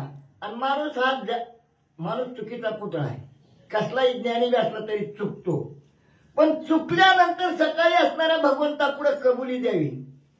भगवंत माफ करतो. राम साधारण व्यक्ती नाही किंवा राम अखिल कोटी ब्रह्मांड नायक आहे. आपली चूक जर त्याच्यापुढे कबूल केली तर तो दयाळू बी तितकाच आहे, कृपाळू बी तितकाच आहे, कृपेचा सागर आहे, ज्ञानाचा सागर आहे. काय नाही त्या ठिकाणी असणार षडगुण ऐश्वर्यवान असणारा भगवंत आहे. आपण जर कबुली केली भगवंता माझ्याकडून काल अशी असणारा नकळत चूक झाली पण पुन्हा अशी चूक होऊ नये म्हणून मला एक आशीर्वाद द्या, मला माफ करा, आशीर्वाद द्या. काय आशीर्वाद द्या. दुर्बुद्धी ते कधी नुपदे नारायणा, एवढंच माझ्या बुद्धीला आशीर्वाद द्या. माझ्या बुद्धीच्या ठिकाणी दुर्बुद्धीचं वास्तव कधीही होऊ देऊ नका एवढी विनंती करा. तसं या ठिकाणी ह्यांनी सांगितलं. आम्ही उन्मत्त झालो होतो. कुणी असणाऱ्या ताकदीच्या जोरावर उन्मत्त होतं, कुणी पैशाच्या जोरावर उन्मत्त होतं, कुणी असणारं त्या ठिकाणी सिंहासनाच्या जोरावर सत्तेच्या जोरावर उन्मत्त होतं. आणि त्या ठिकाणी जे असणारे दीन असतात त्यांना चेंगरतात, त्याच्यावर अत्याचार करतात. ह्यांनी कबुली दिली आम्ही उन्मत्त झालो होतो. कुणी म्हणे मी ज्ञानानं उन्मत्त झालो होतो, मी असणाऱ्या शक्तीनं उन्मत्त झालो होतो. या दोघांनी कबुली दिली पण आम्हाला याच्यातनं मुक्त करा असं ऋषीला विनंती करू लागलो. आम्ही दोघ्या परारी तुम्ही दोघे कृपानिधी तुम्ही अक्षोभाघात बुद्धी अमृत शुद्धी उद्धारावे. तुम्ही असणारे त्या ठिकाणी कृपेची मूर्ती आहे, कृपावंताचा तुम्ही ठेवा आहे. निधी म्हणजे ठेवा, ह्याचा विस्तार करावा लागेल का नाही का? तिथला शब्द पंढरपूरच्या गाई गोपाळपूरला दान नाही नाही करते तो निधी उददी अनेक शब्द येते ती तिथलंच घेतो इकडं ह्यांनी फेकतात आमच्याकडं आम्ही फेकतो ह्यांच्याकडं ह्यांना डुकली लागलेली असतील तर कळत नाही त्यावेळेला कुठे गेलता रामायण ऐकायला काय रामायणात सांगितलं झोप घेऊन या म्हणून शनिवारी या आणि कच्चून सकाळच्याला खाऊन जावा विषय असा आहे त्या ठिकाणी तुम्ही असणारे कृपवंत तुम्ही कृपेचे सागर आहात तुम्ही दयेचे असणारे भांडार आहात तर आमच्याकडून तर असणारी चूक झालीच आम्ही उन्मत्त झालो पण आम्हाला एक दारुण शाप दिलेला ह्या शापातनं मुक्त करा आम्हाला उशाप द्या अशी विनंती दोघ जण करू लागली तुम्ही माय बापावणी आपताय आम्ही अपराधी अत्यंत दोघे कृपाळूजी समर्थ शापून मुक्त करावे तुम्ही कृपावंत आहे किती कृपावंत आहेत आई वडिलांपेक्षाही कृपावंत आहेत तुम्ही आणि साधू संत खरंच कृपावंत असतात तू कितीही अपराध होते त्या ठिकाणी त्याला असणारा संकटात पाडत नाही किंवा त्या ठिकाणी असणारा ही जरी शाप दिला असला ह्या शापामागचं त्यांना माहित आहे की ही दोन कोण आहेत तेवढ्यासाठी एवढा त्या ठिकाणी कुठपर्यंत भगवंताचं ते आता ह्या येवणीला गेले आपण जर ही शरीर सोडलं दुसऱ्या ह्याच्यात गेलं आपल्याला स्मरण राहत नाही ह्याला स्मरण राहते की हाती उद्याच्याला बघा कसं धावा करताय त्या ठिकाणी जेव्हा बायकांनी लेकरांनी सोडून पळाली का मग भगवंताला एक असणारा आणि आखमाचा सोयरा त्या ठिकाणी भगवंताला त्या ठिकाणी धावा करताय आणि भगवंत त्या ठिकाणी गरुडावर बसून येते सुंदर उद्याचा अध्याय कमी खाऊन या म्हणजे झोप लागायची नाही आईशा ऐकता प्रार्थना कृपेने द्रवले दोघे जणाय वदते झाले उशाप वचन सावधानी अवधाराय दीनदारी नम्र झाली त्या ठिकाणी असणार आणि आपली चूक पदरात त्या ठिकाणी बोलून दाखवली हे कळलं गेलं आणि असणारा जो अहंकार झालेला होता तोही असणारा विरून गेला हे कळल्यानंतर आणि मग त्या असणाऱ्या साधूंना त्या देव ऋषीला अगस्त्य ऋषीला दया उपजली गेली आणि कृपेचा पादर फुटला गेला आणि कृपावंत होऊन त्या ठिकाणी काय उशाप देऊ लागले एक जळी एक स्थळी वैरीवाला तुरवळी युद्ध करिता जल कल्लोळी तुम्हा वनवारी पाव्याला काय असणारा उशाप दिला बघा किती साधू संत कृपावंत असतात एकानं पायाला धरलं एकाने नमस्कार केला नाही म्हणून ह्यांना ही गती त्या ठिकाणी प्राप्त झाली आणि उशाप देताना कसं सांगितलंय तुम्ही एक पाण्यामध्ये राहणार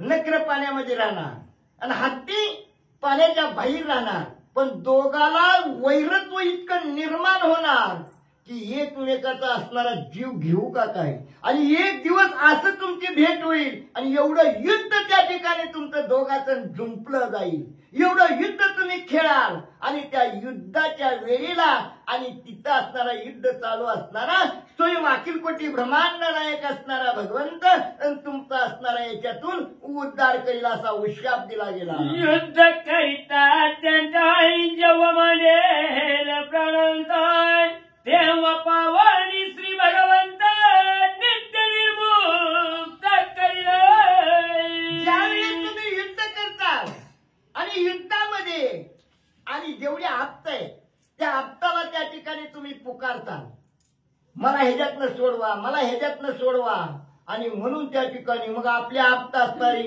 पत्नी आहे मुलं आहेत सुना आहेत नातरुंड आहेत ह्या हत्तीला सगळेजण असणार जनगोत एवढं होतं 100 जण होती उद्या त्याला ऐकायला मिळणार नाही हे सगळ्यांनी त्याला सोडून देते त्या ठिकाणी आणि ज्यावेळेस प्राणांत वेळ येईल त्या प्राणांत म्हणजे देह असणाऱ्या ह्या शरीरातनं जायची वेळ येईल त्यावेळेस असणार भगवंत तुम्हाला सहकार्य करील भगवंत तुम्हाला याच्यातनं मुक्त करील आणि ती मुक्तता म्हणजे कशी असताना पुन्हा नाही जन्माला अशी असणारी मुक्तता त्या ठिकाणी प्रदान करील खरंच आहे त्या ठिकाणी असणारा मग आपल्याला का फिरावं लागते 184 त्या ठिकाणी असणार कारण आपण जे करतो ते मीच केलं म्हणतो आपण करतोय का त्या ठिकाणी आपल्याला काय येतंय त्या ठिकाणी नारळ तुम्ही निर्माण करतो काय हे 11 नारळा तोडून पुढा बांधी आपण निर्माण केलं तर आपण काहीच नाही फुल तुम्ही निर्माण केलंय का हे नामदेव महाराज म्हणतात, सचेतनाशी तोडीशी अचेतनाशी वाशी. काय तुझी भक्ती? ही भक्ती आहे का त्या ठिकाणी? 4 जीव त्याच्यावर उपजीविका करता आपण धडा धडा धडा धडा ती फार आवडते. आणि ती टिकल ती पुजारी काय करतो, उचल तिचं फेक, उचल तिचं फेक. काय त्याच्यामुळं ही स्थिती. आता ही सर्वांना जमणार नाही. मी ज्याला कळतं त्याला त्या ठिकाणी कसं असतं. मग एकच आपल्याजवळ भगवंताला देण्यासारखं काय त्या ठिकाणी असणार? एकच वस्तू आहे ती आपण देतच नाही. त्यानंच निर्माण केलेलं आम्ही वाहील म्हणतोय, कुणी म्हणतंय मी मुकुट करीन, कुणी म्हणतंय असं करीन तसं करीन. पण ती सगळं भगवंताने निर्माण केलं. आपल्या जवळचं एकच वस्तू आहे ती मात्र आपण तशीच ठेवतो. त्याला म्हणायचं भाव.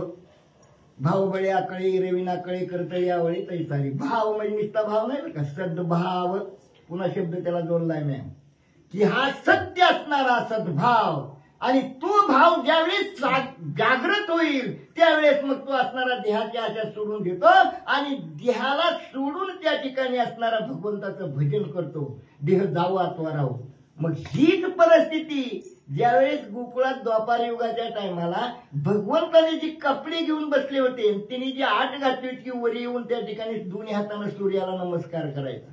लोक त्याचा अर्थ वेगळाच घेतात त्या ठिकाणी. मला सांगा, तुम्ही एखादा मूर्तिकार आहात आणि मूर्ती तयार केली, ती इथं सगळी रंगभरणी करून इथं ठेवली, पुन्हा दुसऱ्या दिवशी तिला उचलून नेहतार का झालं? अहो तुम्ही निर्माण केलं, कशाला नेईल त्या ठिकाणी? बरं त्याचं वर्म काय, जळी स्थळी काष्टी पाशाने भरून उरला चक्र पाणी. पाण्यात मी बघतोय की त्या ठिकाणी देवाला एवढंच बघायचं होतंय, देहाला धरून मला भजत्यात का देहाला सोडून मला भजत्यात? देहाला धरून जर भजत असतील तर पाण्याच्या वर येणार नाही, आणि देहाला सोडून जर भजत असतील तर मगाशी सांगितलं देह जाऊ अथवा राहू. मी असणार उघडा आहे का कपड्यात आहे याचं भान राहत नाही त्या ठिकाणी असणार. म्हणून देही उदास झालेला साधक जो असतो आणि ते गोपीनं करून दाखवलं, वरी आले आणि स्वच्छ मनानं सूर्याला नमस्कार घातला, त्यावेळेस भगवंतांनी अशी भक्ती गोपीसारखी जो साधक त्याच्यामध्ये उतरला आणि तसं असणारी अवस्था त्याला त्या ठिकाणी मग मुक्त त्या ठिकाणी असणारा. पुन्हा जन्मायचं आपली ओळी कुठं त्या जागेवर येते. जन्मायचं नाही मरायचं नाही त्या ठिकाणी असणार. आपल्याला जन्म मरण नाही त्या ठिकाणी. मीच आणि मी म्हणलं की नाही, पण ही आपण मी नाही त्या ठिकाणी. हे साधक काय करतात, जी जी कर्म केलंय ती कृष्णार्पण करतात. जी काय असेल ती त्या ठिकाणी ब्रह्मार्पण, रामार्पण, कृष्णार्पण आपण करीत नाही त्या ठिकाणी. ही जेवताना सुद्धा उद्या त्याला ऐकायला मिळेल बघा त्या ठिकाणी. ती असणारा गरुड जेवताना प्रत्येक घासाला काय म्हणतो ते बी ऐकायला तुम्हाला मिळेल. सुंदर अध्याय त्या ठिकाणी. आपण तसं करीत नाही. आपण स्वतःला म्हणतो की मी हे केलं, मी केलं, आणि आपण कुठं अडकलो माहितीये का? त्या मी, मज आणि माझे 3 शब्दात त्या ठिकाणी. ही माझ आहे, ही माझी आहे, ही असं. आता ही सगळी येते ती आपल्या बरोबर त्या ठिकाणी येत नाही, ती पण याला कळत नाही. त्याला तू कोण हेच कळत नाही. हो माणसाला मी कोण हेच कळत नाही.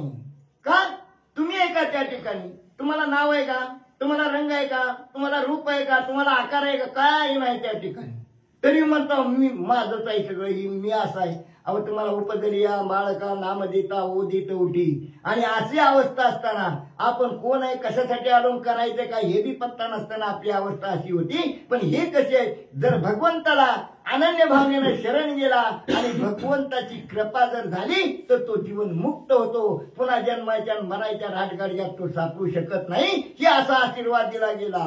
शापहान मुक्त जन्मोन्मुक्त हरी करील भव निर्मुक्त आईचे वदने वरदोक्त ऋषी समस्त कृपाळू. ऋषी समस्त कृपा अशी कृपा केली आणि ज्यावेळेस भगवंताची भेट होईल तेव्हा असणार भगवंत काय करणार आहे, भगवान निर्मुक्त. भव म्हणजे संसार, संसारात आलिप्त. आणि संसार गोड आहे का, चांगला आहे का, खराट आहे का, तिखट आहे, दादा कसं आहे का, समाधानी आहे त्या ठिकाणी. आणि मग संसार दुःख मुळे चौकडे इंगळ, विश्रांती नाही कुठे, रात्रंदिवस तरमळ. कसं होईल, काय होईल, काय होते, काय जी होते ते होणारच आहे त्या ठिकाणी. पण ती अवस्था कशी त्या ठिकाणी. आणि साधू संत या ठिकाणी या भवसागरात त्या ठिकाणी भीती धारण करीत नाही. कारण जे कर्म केलेलं असतं ती कृष्णार्पण केलेलं असतं. आणि ती मात्र कसलं बी कर्म करताना कृष्णार्पण नाही, सत्कर्मच त्या ठिकाणी. तुम्ही म्हणताल एकच कर्म नाही, 3 कर्म घडतात आपल्या हातून, काही वाचिक आणि मानसिक. दोन कर्म जगाला दिसतात, एक कर्म त्या ठिकाणी फक्त भगवंताला कळतं, ते जगाला दिसत नाही.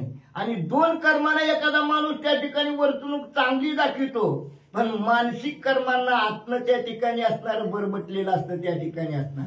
आणि त्याला काय माहित आहे त्या ठिकाणी, लोकांना काय कळत, आपण आत बसलाय ना त्या ठिकाणी.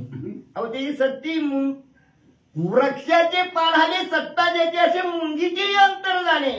तुमच्या अंतकरणातलं भगवंताला कळते, रामाला कळतंय. म्हणून लोकांविषयीचं मनाच्या ठिकाणी वाईट विचार न येता कामा नये. म्हणून तिन्ही अवस्थेतलं कर्म त्या ठिकाणी जर सत्कर्म झालं तर त्या साधकाला कसलं दुःखच येऊ शकत नाही. आणि म्हणून साधू सज्जनाचं त्या ठिकाणी म्हणून असा असणारा जीवन मुक्त आणि भगवंत त्या ठिकाणी भवसागरातलं पैल ह्या संसारातनं अलिप्त करणारा असा हुशार आणि ऋषीने या दोघांना दिला.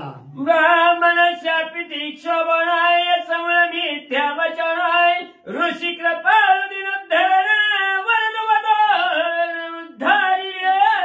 ऋषी कृपाळ होते आणि ब्राह्मणाचा शाप कधी खोटा होत नाही. त्यांनी शापाने असणारे शरीर बदलून त्या ठिकाणी पशु योनीला गेला, एक जलचर योनीला गेला, तरी पण असणारा कृपा केली. भगवंताची तुमची भेट होणार आहे, भगवंत तुम्हाला या असणाऱ्या भवसागरातनं अलिप्त करणार आहे, जन्म मरणाच्या फेऱ्यातनं तुम्हाला त्या ठिकाणी मोकळं करणार आहे. असा असणारा हुशार आणि ऋषीनं कृपेनं त्या ठिकाणी दोघांना दिला. उद्धर वयाची नवल परी काढिले जन्म मरणा बाहेरी एवढी कृपेची थोडी कोप माधारी ऋषींच्या. या वडीमध्ये म्हणतात कशी कृपा केली, जन्म मरणाच्या बाहेर काढलं यांना. तुम्ही म्हणतात जन्म मरणाच्या बाहेर असं काय काय, तुम्हाला माहित आहे अनुभव, म्हणजे तुम्हाला कळत नसेल जन्माताना काय अवस्था आहे, गर्भात असताना काय असते. गर्भात किती येत नाही ती त्या ठिकाणी असणार, कितीदा जन्मा यावे, किती फजित व्हावे. एका जन्मात त्या ठिकाणी हाडत असणार काशीला चालली आणि पुन्हा पुन्हा जन्मायचं आणि पुन्हा पुन्हा संसार करायचा सोपं आहे काय, सगळा दुःखाचा डोंगरच की त्या ठिकाणी असणार. मग या जन्म मरणाच्या बाहेर त्या ठिकाणी भगवंत त्या दोघाला काढणार आहे. एवढी कृपा या साधूनं केली, संतानं केली, ऋषीनं केली. म्हणून असणार परिहार अण्णात माऊलीनं आपल्या पुढे तुला. जैसा मातेचा निज कोपाय वरिवळ कठीण सुख रूपाय तैसाची ब्रह्मांचा शाप शापेची द्रूप पावती. काढण्यासारखी नात्याने वळी दिली त्या ठिकाणी. एखादा लेकरू अनवळ असावं आणि अनवळ असणाऱ्या लेकरू बाहेर जातं, माती खातं, आईला न दिसतं माती खातं. आईनं बघितलं, आईला राग येतो, पण अंतकरणात नाही येतो का, गार करणं तोंडात आणि ती धाकर म्हणते तोंडात त्या ठिकाणी असणार, तर माती खाल्लेली असती. पण त्या ठिकाणी असणार खरंच त्या ठिकाणी आई रागानं तिला शिवी देते का, रागानं त्याला मारती का, नाही, वरवर त्या ठिकाणी असणार दटावते, त्याला वळण लागावं म्हणून. तसं या ऋषीने यांना त्या ठिकाणी शाप दिला. पण त्या ठिकाणी त्या शापाच्या निमित्तानं जसं आई लेकराला त्या ठिकाणी असणार कधीच मनापासून शाप देत नाही किंवा असणार शिवी देत नाही, तसं म्हणजे या ठिकाणी या ऋषीने आणि या दोघांना केलं. ब्राह्मणांच्या कोळप्या निवृत्ती पाप निर्दळ ब्रह्मप्राप्ती संतोषली या काय देती श्रुती स्मृती रम्य. आता हे ब्राह्मणाचं त्या ठिकाणी आगाध त्या ठिकाणी चरित्र आहे. हे जे ऋषी आहेत, हे जे साधू आहेत, जे संत आहेत त्या ठिकाणी असणार, दयेचे सागर आहेत त्या ठिकाणी असणार. आणि ह्याने असणार एवढी कृपा केली त्या ठिकाणी असणार. आणि त्या कृपेनं त्या ठिकाणी या दोघांना त्या ठिकाणी असणार ह्या जन्म मरणाच्या राट गाडग्यातनं बाहेर काढलं त्या ठिकाणी असणार. आणि म्हणून त्या ठिकाणी आता ही असणार श्रुती आणि स्मृती ही एक असणारी शास्त्र आहे ती त्या ठिकाणी. श्रुतीच्या वेदाच्याच ऋच्या त्या ठिकाणी श्रुतीमध्ये आलेल्या आहेत. आणि ती असणारं अगम्य असणारं ज्ञान आहे. ते ज्ञान हे असणाऱ्या साधू संताला त्या ठिकाणी अवगत असतं. आणि म्हणून त्या ज्ञानी माणूस कधीच कुणाचं वाटोळं करीत नाही. ज्ञानी साधू माणूस त्या ठिकाणी चोराला बी कधी शाप देऊ शकत नाही. ह्यांनी शाप दिला, ज्ञानी असताना तुम्ही का वागला म्हणून असा असणारा दंड देहाचा असणारा पालट केला.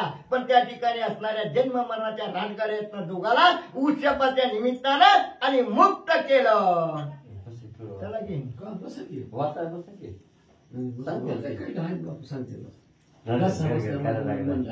बस बाबा. अरे हो बसा वाचा. हा बस.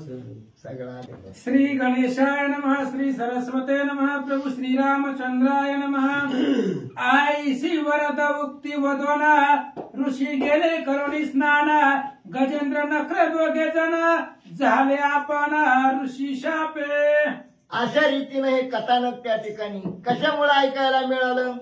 शुक मुनीनी आणि असणाऱ्या परिस्थिती राजाला ही असणारा ज्ञानी असून बी जर त्या ठिकाणी असणारा माणूस चुकला गेला तर असणारा असा भोग भोगावा लागतं. कारण कर्म कधी पार सोडित नाही. जे जे कर्म केले ते भोगाले उपजले मेले आहे की तुम्ही जसं कर्म करताल तसं तुम्हाला फळ दिल्याशिवाय राहत नाही, ते भोगावंच लागतं. म्हणून असे असणारा इतका शाप मिळाला. शापातनं उशाप मागितला, उशाप दिला. कृपेनं त्या ठिकाणी ऋषीने याच्यातनं मुक्त शाप उशाप देऊन केलं. आणि ऋषीने बी अगस्ती ऋषीने आपल्या शिष्यासही देव ऋषीने बी त्या ठिकाणी दोघांनी आंघोळ्या केल्या आणि असणाऱ्या या दोघांना त्या ठिकाणी असणारं शापातनं मुक्त करून शाप देऊन आपल्या आश्रमाकडे निघून गेले. राजा गजेंद्र वनस्थळे, गंधर्व नक्र झाला जळी, दोघे जण आतुर बळी, जळी स्थळे विचारत. दोघही त्या ठिकाणी लगेच तत्काळ उशीरच नाही. त्या ठिकाणी राजा असणारा उन्मत्त असणारा बलशाली हत्ती बनला गेला आणि हू नावाचा गंधर्व त्या ठिकाणी शाप मिळाल्या बरोबर त्याच तळ्यात, ज्या असणाऱ्या तळ्यातनं खालून येऊन ऋषीच्या पायाला जमला त्याच तळ्यात भला मोठा नखर होऊन बसला. आणि आतुरबळी दोघही 100 बळकर एक यांना ताकद निर्माण झालेली होती. असे एक तळ्याच्या बाहेर होता आणि एक तळ्यामध्ये राहत होता. जळी नखर महाबळे, तिमी गिलांते सगळे गिळी, जळचरे कापती जळी, जल कल्लोळी विचारता. ही नकर एवढा बलाढ्य होता. मग त्या असणाऱ्या तळ्यामध्ये काही एकटा नकरच राहत होता का? मासे आहेत, कासव आहेत, अनेक जलचर प्राणी आहेत. पण ही ताकदीनं बलाढ्य असल्यामुळं त्याच्या सानिध्यात आलं की गटका करून टाकायचा. त्या ठिकाणी जसा दांडगा माणूस गरीबाला चेंगरतो तसा ही सगळ्या असणाऱ्या जलचर प्राण्याला त्या ठिकाणी म्हणजे असणारा लईच म्हणली त्या ठिकाणी काय करावं, कुणाकडे गाराला घेऊन जावं. ती जलचर प्राणी असली त्या तळ्यातली ह्याला बघितलं की थरथर कापू लागली. लहान सान नानी दृष्टे, पर्वत प्राय मत्स्य घोटी, आईसा नखर जग जेठी, सुख संतोषे राहिला. सुख संतुष्टी त्या ठिकाणी ही बारकं मासन मोठं मासन त्या ठिकाणी ह्याला तर त्याच्याकडे बघत सुद्धा नव्हता. म्हणजे ही नखरच एवढा आवाज ढव्य होता. नाथ माऊलीनी असं याचं वर्णन केलंय, पर्वतासारखा मासा जरी पूर्ण आला तरी घट करणं घेऊन टाकीत होता. जरा अतिशक्ती वाटते ना? नाही, एवढं नाताचं वाक्य कधी असतंय. मग ही नखरच कोण होता हे कळलं पाहिजे. अतिशक्ती वाटतंय कसं काय म्हणलं? ही बाह्यकारी अतिशक्ती, हे नखर कळला पाहिजे आणि ही असणारा गजेंद्र बी कळला पाहिजे. हे फार महत्वाचं असणार ह्याच्यातनं. मग मी नेहमी सांगितलं असतो बघा त्या ठिकाणी, मंथुनी नवनीता तैसे घे अनंता, वाया व्यर्थ कथा सांडी मार. मगाची पर्वतावर इतकी झाडं होती, तितकी झाडं होती. हिनं केळी सांगितली, रस सांगितला, रसात बाई दिली. हेनी तर म्हणले रत्नाचं त्या असणाऱ्या जेवढी रत्न निघाली ती पाजर सुटला, म्हणजे पाणीच वाया लागला. मोहिते पाटलांना सांगितलं प्रवाह म्हणजे रत्नाच्या खाणी त्याच्यावर होते. त्या रत्नाच्या खाणी बाहेर म्हणजे त्यातनं रत्न बाहेर येत होती, त्याचं पाणी होत नव्हतं. काय अग्नी लावता का खाली? असा होतंय त्याचा विषय. मग हे असं वर्णन केलं, ह्याच्याकडे जास्त लक्ष द्यायचं नाही. आता एखाद्या अप्सरेचं वर्णन येतं, मग तिचं वर्णन असं नाताने हे कशामुळे केलंय त्या ठिकाणी असणारा श्लेष अलंकार, भाषेकडे ना श्लेष अलंकार कवीनं चढविलेले असते. तुम्हाला सरळ सरळ जर सांगितलं तर डुकले त्याला, एवढं सुंदर वर्णन करून सांगितलं तरी तुम्हाला डुकली येते. आणि सरळ सरळ सांगितलं तुम्ही ऐकायलाच बसला होतं. म्हणून यांनी एवढं रंगून सांगितलेलं, पण त्याला त्यातलं आपल्याला घ्यायचंय काय एवढं कळलं पाहिजे त्या ठिकाणी. आणि म्हणून त्या ठिकाणी असणार त्यातलं जे मुख्य लोणी असतं. आपण कसं असतं, तुम्ही कुसला लहान त्याच्यावर ताक घरी ठेवतो, लोणी आम्हाला देताव का? देतो नाही की देतो तुम्ही. लोणी घरी तू त्याची ताक देते ते. तसं ह्याच्यातली जी चोथ आहे ती काढून टाकायचा, त्याच्यावर एवढं लक्ष द्यायचं, हे लक्षातच ठेवा, ह्याचं नावच काय होतं, काय आपल्याला सोयरी करायची नाही कोणत्या ऋषी बरोबर नाही राहिलं तर नाही राहिलं, पण आपल्याला हे सांगितलंय काय एवढं मात्र तुम्ही लोणी खेचून घ्या. तुम्हाला असणारं बरोबर तुम्हाला त्या ठिकाणी आणि तुमचा असणारा बदल झाल्याशिवाय राहत नाही. तुमच्या इंद्रियाला त्या ठिकाणी की आपण श्रवण झालं का नाही, मनन झालं पाहिजे, झोपताना मनन झालं पाहिजे की काय सांगितलंय, कुठं चुकली ही दोघं जण म्हणून केवढा दारुण शाप मिळाला. एवढंच वर्म जरी प्रत्येक ह्याच्यातलं जर जाणलं तरी मनन झालं की आपल्याला त्यावेळेस ज्या त्या वेळेस संकट आला, अगर तसा प्रकार आला की आपण म्हणतो अरे असं होतंय, आपण तिच्या सावध राहायला पाहिजे, आपण वागलं पाहिजे त्याप्रमाणे जसं सांगितलं, चुकलं की तसं होतंय. हे तरी एवढं तरी ध्यानात आलं का, या नाव श्रवण त्या ठिकाणी झालं पाहिजे. श्रवण मनन निधी ध्यास आणि मग साक्षात्कार, ह्या पायऱ्याच्या आणि इथं त्या ठिकाणी असणारं एवढं मोठं असणारं सुंदर त्या ठिकाणी असणारं आणि ही एवढ्या मोठमोठ्या असणाऱ्या डोंगरासारख्या माश्याला सुद्धा गट करणं हा नक्र देऊ लागला. शापे स्मृती गेली समजता तरी माझा वैरी उदकाता, आईस गजेंद्र नित्य स्मरत नये उदकार्थ सरोवरा. आणि शाप मिळाल्याबरोबर शरीर बदललं की स्मृती म्हणजे आठवण राहिली नाही त्या ठिकाणी असणारी. तरी पण गजेंद्राला पूर्व पुण्यानुसार त्या ठिकाणी माझा वैरी या पाण्यामध्ये राहतो एवढं मात्र त्याला आठवणीत होतं, म्हणून गजेंद्र त्या पाण्यामध्ये कधी शिरत नव्हता. गजेंद्र जो का माझा वैरी वसतो याची वनांतरी, हे आठवण नित्य नकरी नये बाहेरी आहारार्थ. नकराला मी तसं त्या ठिकाणी होतो. गजेंद्र माझा वैरी आहे, कारण शाप देताना तुमचं वैरत्व एवढं पेटलं आणि वैरत्व होऊन तुमचं ज्यावेळेस युद्ध संपल त्यावेळेस भगवंताच्या हातून तुमची सुटका, तुमचा असणारा उद्धार आहे असा शाप मिळालेला होता. आणि म्हणून त्या ठिकाणी या नकराला मी त्या ठिकाणी माझा वैरी या जंगलातच आहे. आपण जर पाण्याच्या बाहेर आलो तर त्या ठिकाणी आपला वैरी आपला काटा काढल्याशिवाय राहणार नाही. म्हणून त्या ठिकाणी असणारा तो बी असणारा नक्र पाण्याच्या बाहेर कधी येत नव्हता. नक्र जळी महाबळे गजेंद्र वणी बळीया बळी, दोघे जण शाप समिळी जळी स्थळी विचारत. जळी स्थळी बोलली गेली म्हणजे आता ही आधी सांगू. ब्रह्मपत्र शनिवार आहे का, या रामायणामधील ब्रह्मपत्र एक उत्सव आणि शक्ती एक, हे दोन मोठे उत्सव असतात. ही कार्यक्रम संध्याकाळी 6 वाजल्यापासून सकाळी 7 वाजेपर्यंत राबवला जातो. आणि याच्यात गडगंज ज्ञान संपादन 7, ह्याच्यात 8 आहेत, शक्तीत 7 अध्याय अशी रचना केलेली असती. ज्याला ते ज्ञान घ्यायचंय त्यांनी या ठिकाणी उपस्थित राहावं. आणि ह्या कार्यक्रमासाठी विजय मुंडे या सद्भक्तानं तांदूळ कट्टा त्या ठिकाणी आणि या उत्सवासाठी त्या ठिकाणी आणि दान म्हणून भेट दिलेले. तर रामचंद्र त्यांचं शतशः कल्याण करो. योगेश जाधव 201 रुपया. आणि ज्या ज्या भक्ताला काय आपली इच्छा आहे, कुणावर बळजबरी नाही, कारण दान हे ह्या जन्माला मनुष्य देहाला आल्यानंतर द्यावंच लागतं. आणि दान देणं हे महत् पुण्य आहे सत्कार्यासाठी बरं का. कुणाला बी दान कुणाला देव हे बी कळलं पाहिजे. तर ज्या ठिकाणी असणारं सत्कार्य, जिथं असणारे भगवत भक्त त्या ठिकाणी असणारं 2 घास खाणार आहे, याच्यासाठी आपण त्या ठिकाणी दान द्यायचंय. आणि म्हणून त्या ठिकाणी दान हे असणारं सत्कार्यासाठी दिलेलं श्रेष्ठ आहे. आणि ह्याच्यात काय आपल्याला दंड नाही. आपण म्हणतात हे काय दंड आहे, दंड नाही हो हे काहीच. आणि हितला दंड आवर्जून माणसाला त्या ठिकाणी असणारा आठवणीत येतो. दुसरे 3 दंड गुमान भोगतय त्या ठिकाणी असणार. तुम्हाला माहिती का तुम्हाला किती दंड आहेत? 4 दंड आहेत. 4 राजदंड, चोरदंड आणि देहदंड आणि 4था धर्मदंड. राजाला फरमान काढलं की त्या ठिकाणी टॅक्स भरावाच लागतं. का मी भरणार नाही असं राजाला म्हणतोय का? अहो नोटीस आल्या लगेच जाऊन भरताय. दुसरा असणारा चोराने आलेलं, ए बाबा सगळं घेऊन जाऊन ढकलून असा हातवरी करतोय. किती आटासानं कमिलेला पैसा केलेला दादा त्याला चाकू लावला की सगळंच न्यायला म्हणतो हीच वर्तन. आणि जर कर्मधर्म संयोगानं जर त्या ठिकाणी एखादी बिमारी जर अशी जर त्या शरीरात शिरली, डॉक्टर किती बी पैसे जाऊ द्या पण मला काय म्हणू दे, त्या देहदंडाला बी गुमान, डॉक्टर म्हणेल तेवढं पैसे त्या ठिकाणी.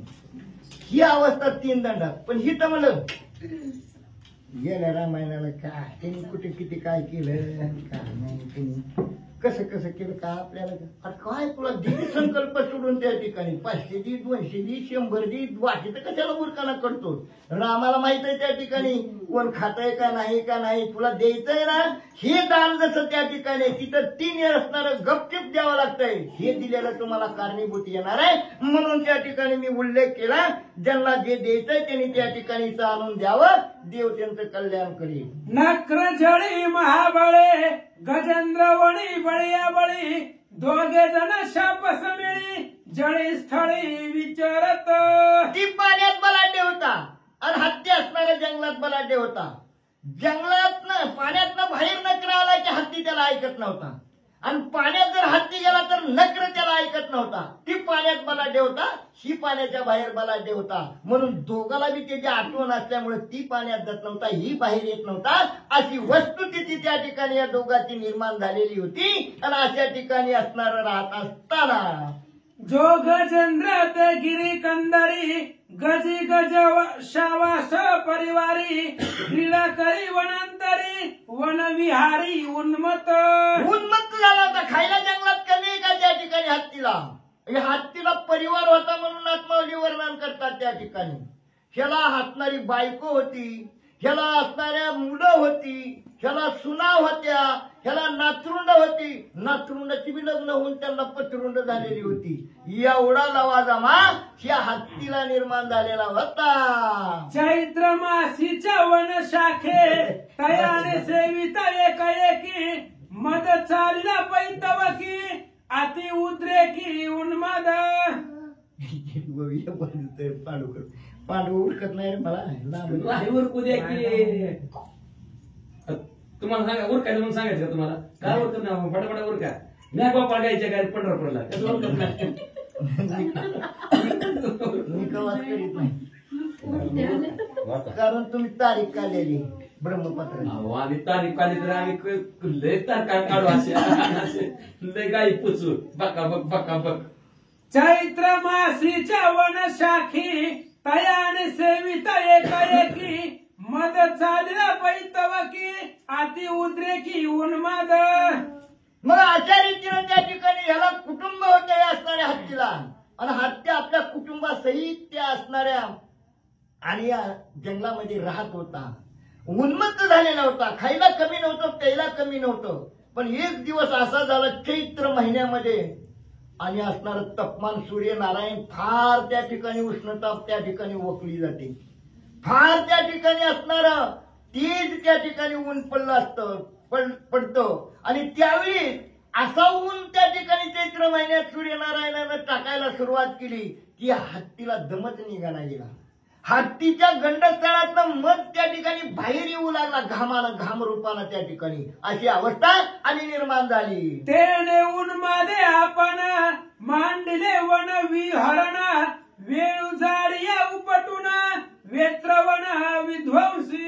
उन्मदाला त्या ठिकाणी असणारा ऊन सहन होईना आणि ते असणारा मध बाहेर पडला त्या ठिकाणी हत्तीच्या मस्तकातनं आणि मध बाहेर पडल्यानंतर उन्मत्त झालेला हत्ती पुढे दिसत ते झाड त्या ठिकाणी असणारं सोंडेनं धरून उपटून फेकू लागला, वनाचा विध्वंस करू लागला.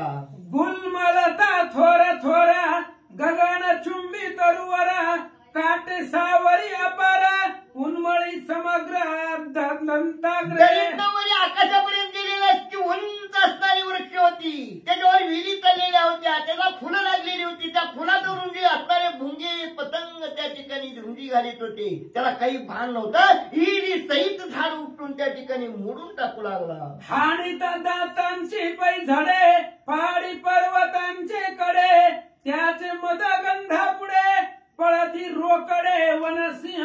सगळे असणारे असा हत्ती उन्मत्त झाला. ती झाड नाही सापडलं पुढे डोंगर जर असताना दाताचा जर झटका दिला तर ती असणारा डोंगराचा कडा असताना सुद्धा ढासळू लागला. आणि त्या भीतीनं त्या ठिकाणी असणार वाघ सिंह त्या ठिकाणी असणार सायरा वैरा पडू लागली. आस्वन वराह महिषव्रका गौरवानर खडग जंबुका गोचमरी शाळ शशक मृगादिक भय पळती. हारणं तर पळणार, सशी पळणार, पण हासवणं बी पळू लागली, माकडं पळू लागली, वानरं पळू लागली, सगळी असणारी त्या ठिकाणी जंगलातल्या असणारी त्या ठिकाणी मसरं पळू लागली, वनगाई पळू लागल्या. आता एक आहे का लांडगाय त्या ठिकाणी अनेक पशु आहेत त्या ठिकाणी असणारे. हे सगळे पशु त्या ठिकाणी असणाऱ्या हत्तीच्या भेन आणि तिथून पळू लागले. पळत्या पशुसी नाभिकार देवणी राखी त्यासी गजेंद्र घेती उदक साचारा दर्प दुर्धर सहावेन. आणि मग त्या ठिकाणी ऊन सहन होईना त्या असणाऱ्या हत्तीनं जी पळून चाललेली होती त्या ठिकाणी त्यांना असणारा आश्वासन देऊ लागला, मी तुम्हाला काही करणार नाही, तुम्ही पळून जाऊ नका, भीती धरू नका, तुम्ही उलट त्या ठिकाणी असणारं मला पाणी द्या आणि असणारं माझं अंग पळू लागलेलं आहे असं पळून जाणाऱ्या असणाऱ्या अनेक जनावराला विनंती करू लागला. पर्वती चालता गजेंद्र बळी पर्वत दडपित पाताळी सर्पची पती फणा मंडळी पन्नग कुळी आकांत. कसला हत्ती होता चलायला लागला का असं उन्मत्त झालेला होता आणि चलायला जर लागला त्याचा पाय जिथं पडल पर्वतावर जर पाय टाकला तर पर्वत खाली खचत होता. मग खाली पर्वत खचला गेला, जमिनीत बुडला गेला. त्या जमिनीला आधार कोणाचा आहे? शेषाचा आहे. शेषाला सुद्धा त्या ठिकाणी असणार पृथ्वी डळमळत होती त्या ठिकाणी असणार. अशी अवस्था या हत्तीचं असणार त्या ठिकाणी वजन होतं असं वर्णन नाथमाऊली करतात. गजेंद्र उन्माद मदमेळी करीत वनांची रवंदळी चैत्रीचा रवी मध्यान काळी कुंभस्थळी पोळत. अशी असणारी उन्मत्त झालेला हत्ती त्या ठिकाणी असणाऱ्या जंगलामध्ये असणारा नासधूस करू लागला, कडी ढासू लागला, झाडं उपटून टाकू लागला, वेली त्या ठिकाणी उपटून टाकू लागला आणि असणारा चैत्र महिन्यातला सूर्यनारायण अतिकत त्या ठिकाणी असणारा तीव्र झाल्यामुळं ह्याच्या मस्तकाला त्या ठिकाणी असणार आणि किरण पोळू लागली. गजे गज शाव समस्त उष्णे झाली अति संतप्त आवघी झाली तृषार्थ उदकार्थ तळमळती. सगळी असणार ऊनच तसं पडले. आपल्याला माहिती त्या उन्हाळ्यामध्ये त्या ठिकाणी असणार मे महिन्यामध्ये जर सूर्यनारायण जर तीव्र असणार त्या ठिकाणी असणार किरण पसरली गेली, दम निघत नाही त्या ठिकाणी, तहानेनं जीव व्याकुळ होतो. ती अवस्था या असणाऱ्या सगळ्या प्राण्यांची निर्माण झाली, तहान लागली आणि असणाऱ्या त्यांचं असणारी जीभ कोरडी पडू लागली, अशी अवस्था निर्माण झाली. करोडी पंच योजने गमना नित्य करीती गंडकी उदक पाना परिसरोवरांचे जीवन नखरा भेना स्पर्शना.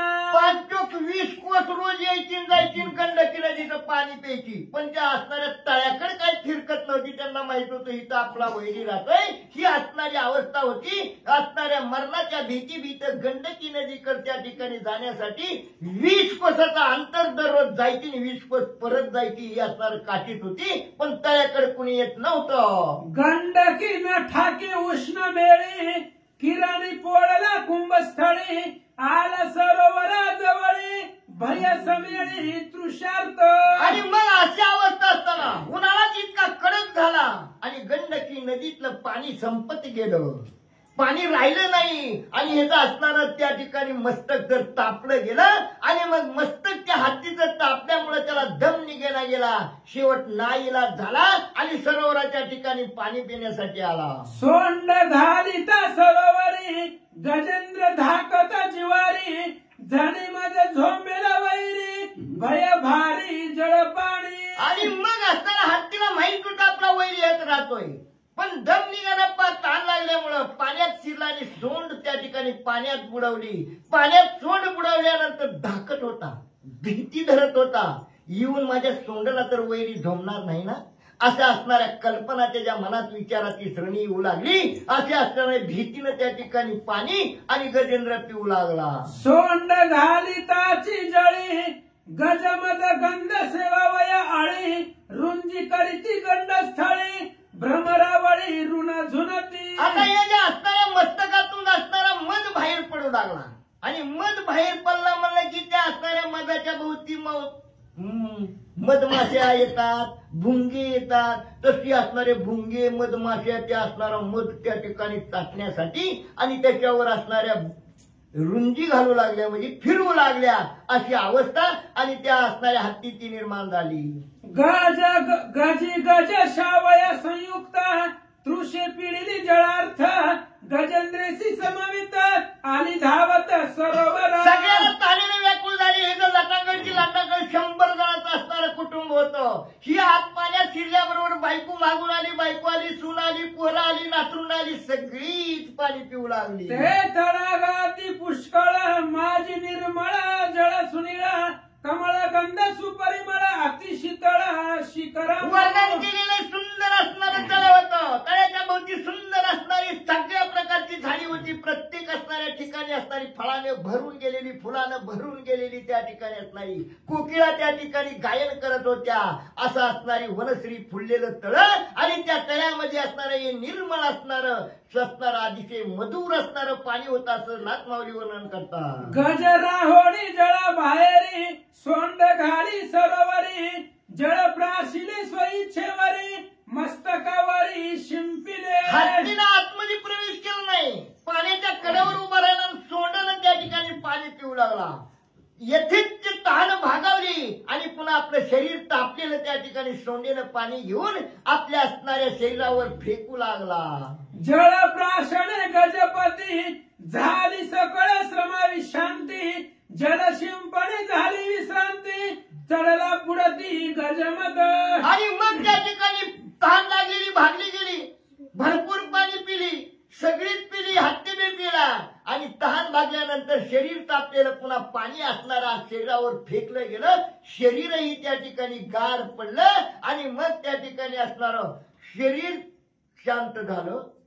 मग असणारं त्या ठिकाणी तहान भागली गेली आणि मग त्या ठिकाणी हत्ती संपूर्ण परिपूर्ण त्या ठिकाणी समाधान झाला, सुखी पावला. पण पुढची अजून काय विचार आला. रिगोणी सरोवर जळी उन्मादे मांडली जळ केळी कमळ करीत रवंदळी जल कल्लोळी क्रीडत. हत्ती सुख मिळालं, शरीर शांत झालं आणि शरीर शांत झालं की त्या ठिकाणी उन्माद चालला गेला. मी आतुरबळे विसरला त्या ठिकाणी मरण आणि त्या ठिकाणी पाण्यात शिरला. इकडून तिकडं पळू लागला, सोनेनं एकमेकावर पाणी मारू लागली आणि ही अवस्था त्या ठिकाणी तो असणारा की आपला वैरी हे जर स्मरण राहिलं नाही. आपलं बी तसंच आहे बघा त्या ठिकाणी. उद्या त्याला यमदूत येत्या का महिन्याने येते माहित आहे का त्या ठिकाणी. विसरून जात आहे त्या ठिकाणी मरण विसरलं नाही पाहिजे साधकाने, मरण विसरलं नाही पाहिजे. एक दिवस आपल्याला हे घर सोडावंच लागणार आहे, हेच असणारं भान असणं गरजेचं आहे. आणि म्हणून त्या ठिकाणी असणारा हा विसरला गेला आणि हत्तीमध्ये विहार करू लागला. गजी गज शाव उदका प्रती रिगावया अवघी भीती क्षुदा दंडे गजपती जळपाजित सर्वांशी. ही असणार हत्ती आतमध्ये शिरला, विसरला आणि फिरू लागला, जळ क्रीडा करू लागला आणि त्याची असणारी सुना, मुलं, नातरुंड, बायको त्या ठिकाणी भेटूच्या आत शिरावं लागलं. मग ही ना मला असणार, मग तुम्हाला भीती वाटते ना मला, मी पाणी पाजतो. ही पाण्यात उभा राहिला, आपल्या सोनात पाणी घ्यायचा. ह्याच्यात आधी बायकोच्या तोंडात घातलं, पुन्हा सोनाच्या तोंडात घातलं, पुन्हा नातरुंडाच्या. पहिले पाजिले प्रिय भार्यासी भार्या पाजी प्रिय पुत्रासी मग पाजित इतरांशी जेवी कुटुंबाशी ग्रहस्थ.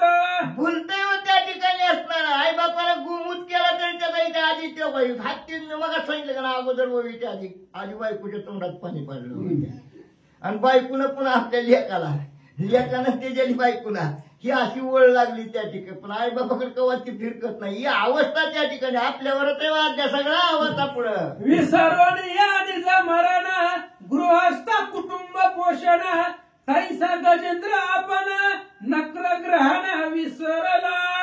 आपलेच कशी अवस्था आहे त्याची आपण मरणार आहे हे आपल्याला विसरून जातो आणि आपला संसार वाढवायचा. संसार म्हणजे काय हो, सगळ्या जेवढ्या वस्तू निर्माण भगवंतांनी केलेल्या आहेत त्या सगळ्या वस्तू आपण एकीकरण करणे याला ना आपण संसार म्हणतो. आणि असं कधी पूर्ण झालंय? कुणी सांगितलंय माझा संसार पूर्ण झाला, मी निवांत झालो, आता मला काहीच नको, असं कोण म्हणतंय का त्या ठिकाणी? कुणीच म्हणणार नाही. किती वेळ असू द्या, माड्यावर माड्या, बंगल्यावर बंगले, किती 10 बंगलं झालं तरी वाढतच चालते. आमदारचा मंत्री, मंत्रीचा खासदार, खासदारचा लगेचच वरचा मंत्री, लगेच पंतप्रधान, पुन्हा विश्वाध्यक्ष व्हायला जातोय त्या ठिकाणी. ही माणसाची त्या ठिकाणी असणारी मनस्थिती आहे, पण त्या ठिकाणी असताना ज्ञानी माणसाची नाही, संतांची नाही, अशी अवस्था त्या ठिकाणी. ही तशीच या गजेंद्राची झाली. मरणावस्था चुकला म्हणजे विसरला आणि पाण्यात शिरला आणि येथेच ते पाण्यात जलक्रीडा करू लागला. प्राणी विसरे निज मरणासी, काळ तपतसे तयांसी, देवी नखर गजेंद्रासी, जळ सहवासी तपतसे. प्राणी मरणाला विसरतोय त्या ठिकाणी असणार. आपल्याला आता विचार जर केला, आपण एक दिवस देह सोडावा लागणार आहे. आता वस्तुस्थिती कशी आहे? आपल्याला मरण नाही बरं का, जन्म बी नाही त्या ठिकाणी. कारण आत्म्याला मरण नाही आणि जन्म बी नाही. मग जन्मतन मरत काय? देह जन्मतो उपजलिया बाळकानामध्ये तावू देत होती. 12व्या दिवशी आपण या शरीराला नाव ठेवतो, कारण व्यवहारात कळावं म्हणून. नाव ठेवलं नसतं तर कुणी कोणाला कशी हाक मारायची? ही वस्तुस्थिती त्या ठिकाणी.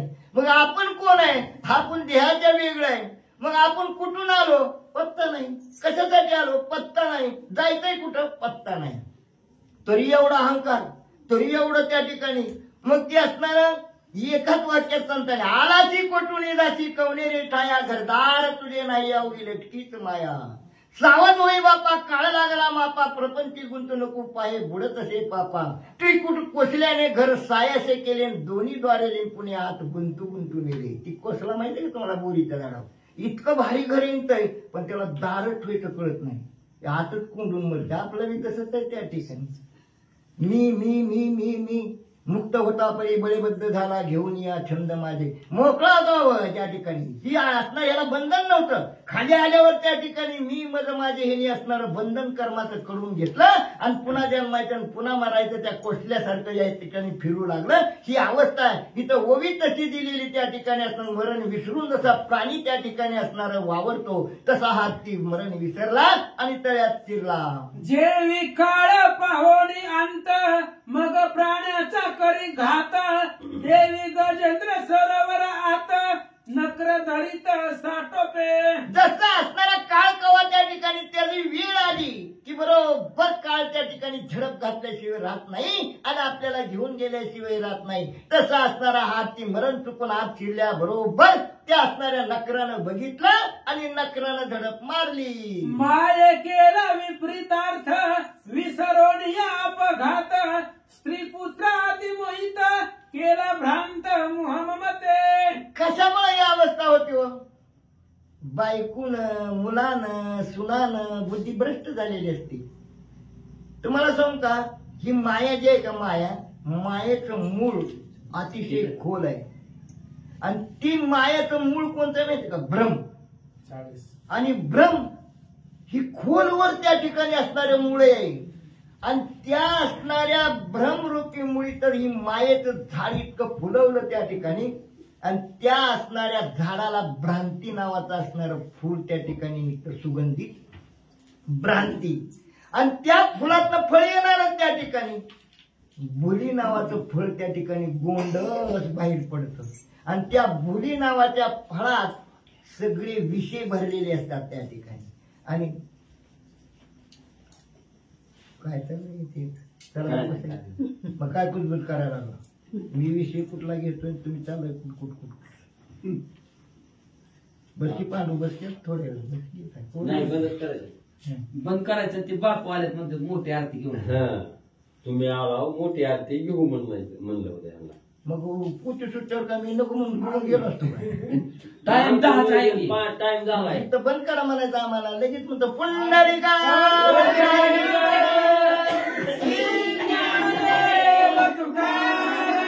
राजाधिराज प्रभु रामचंद्र भगवान की जय.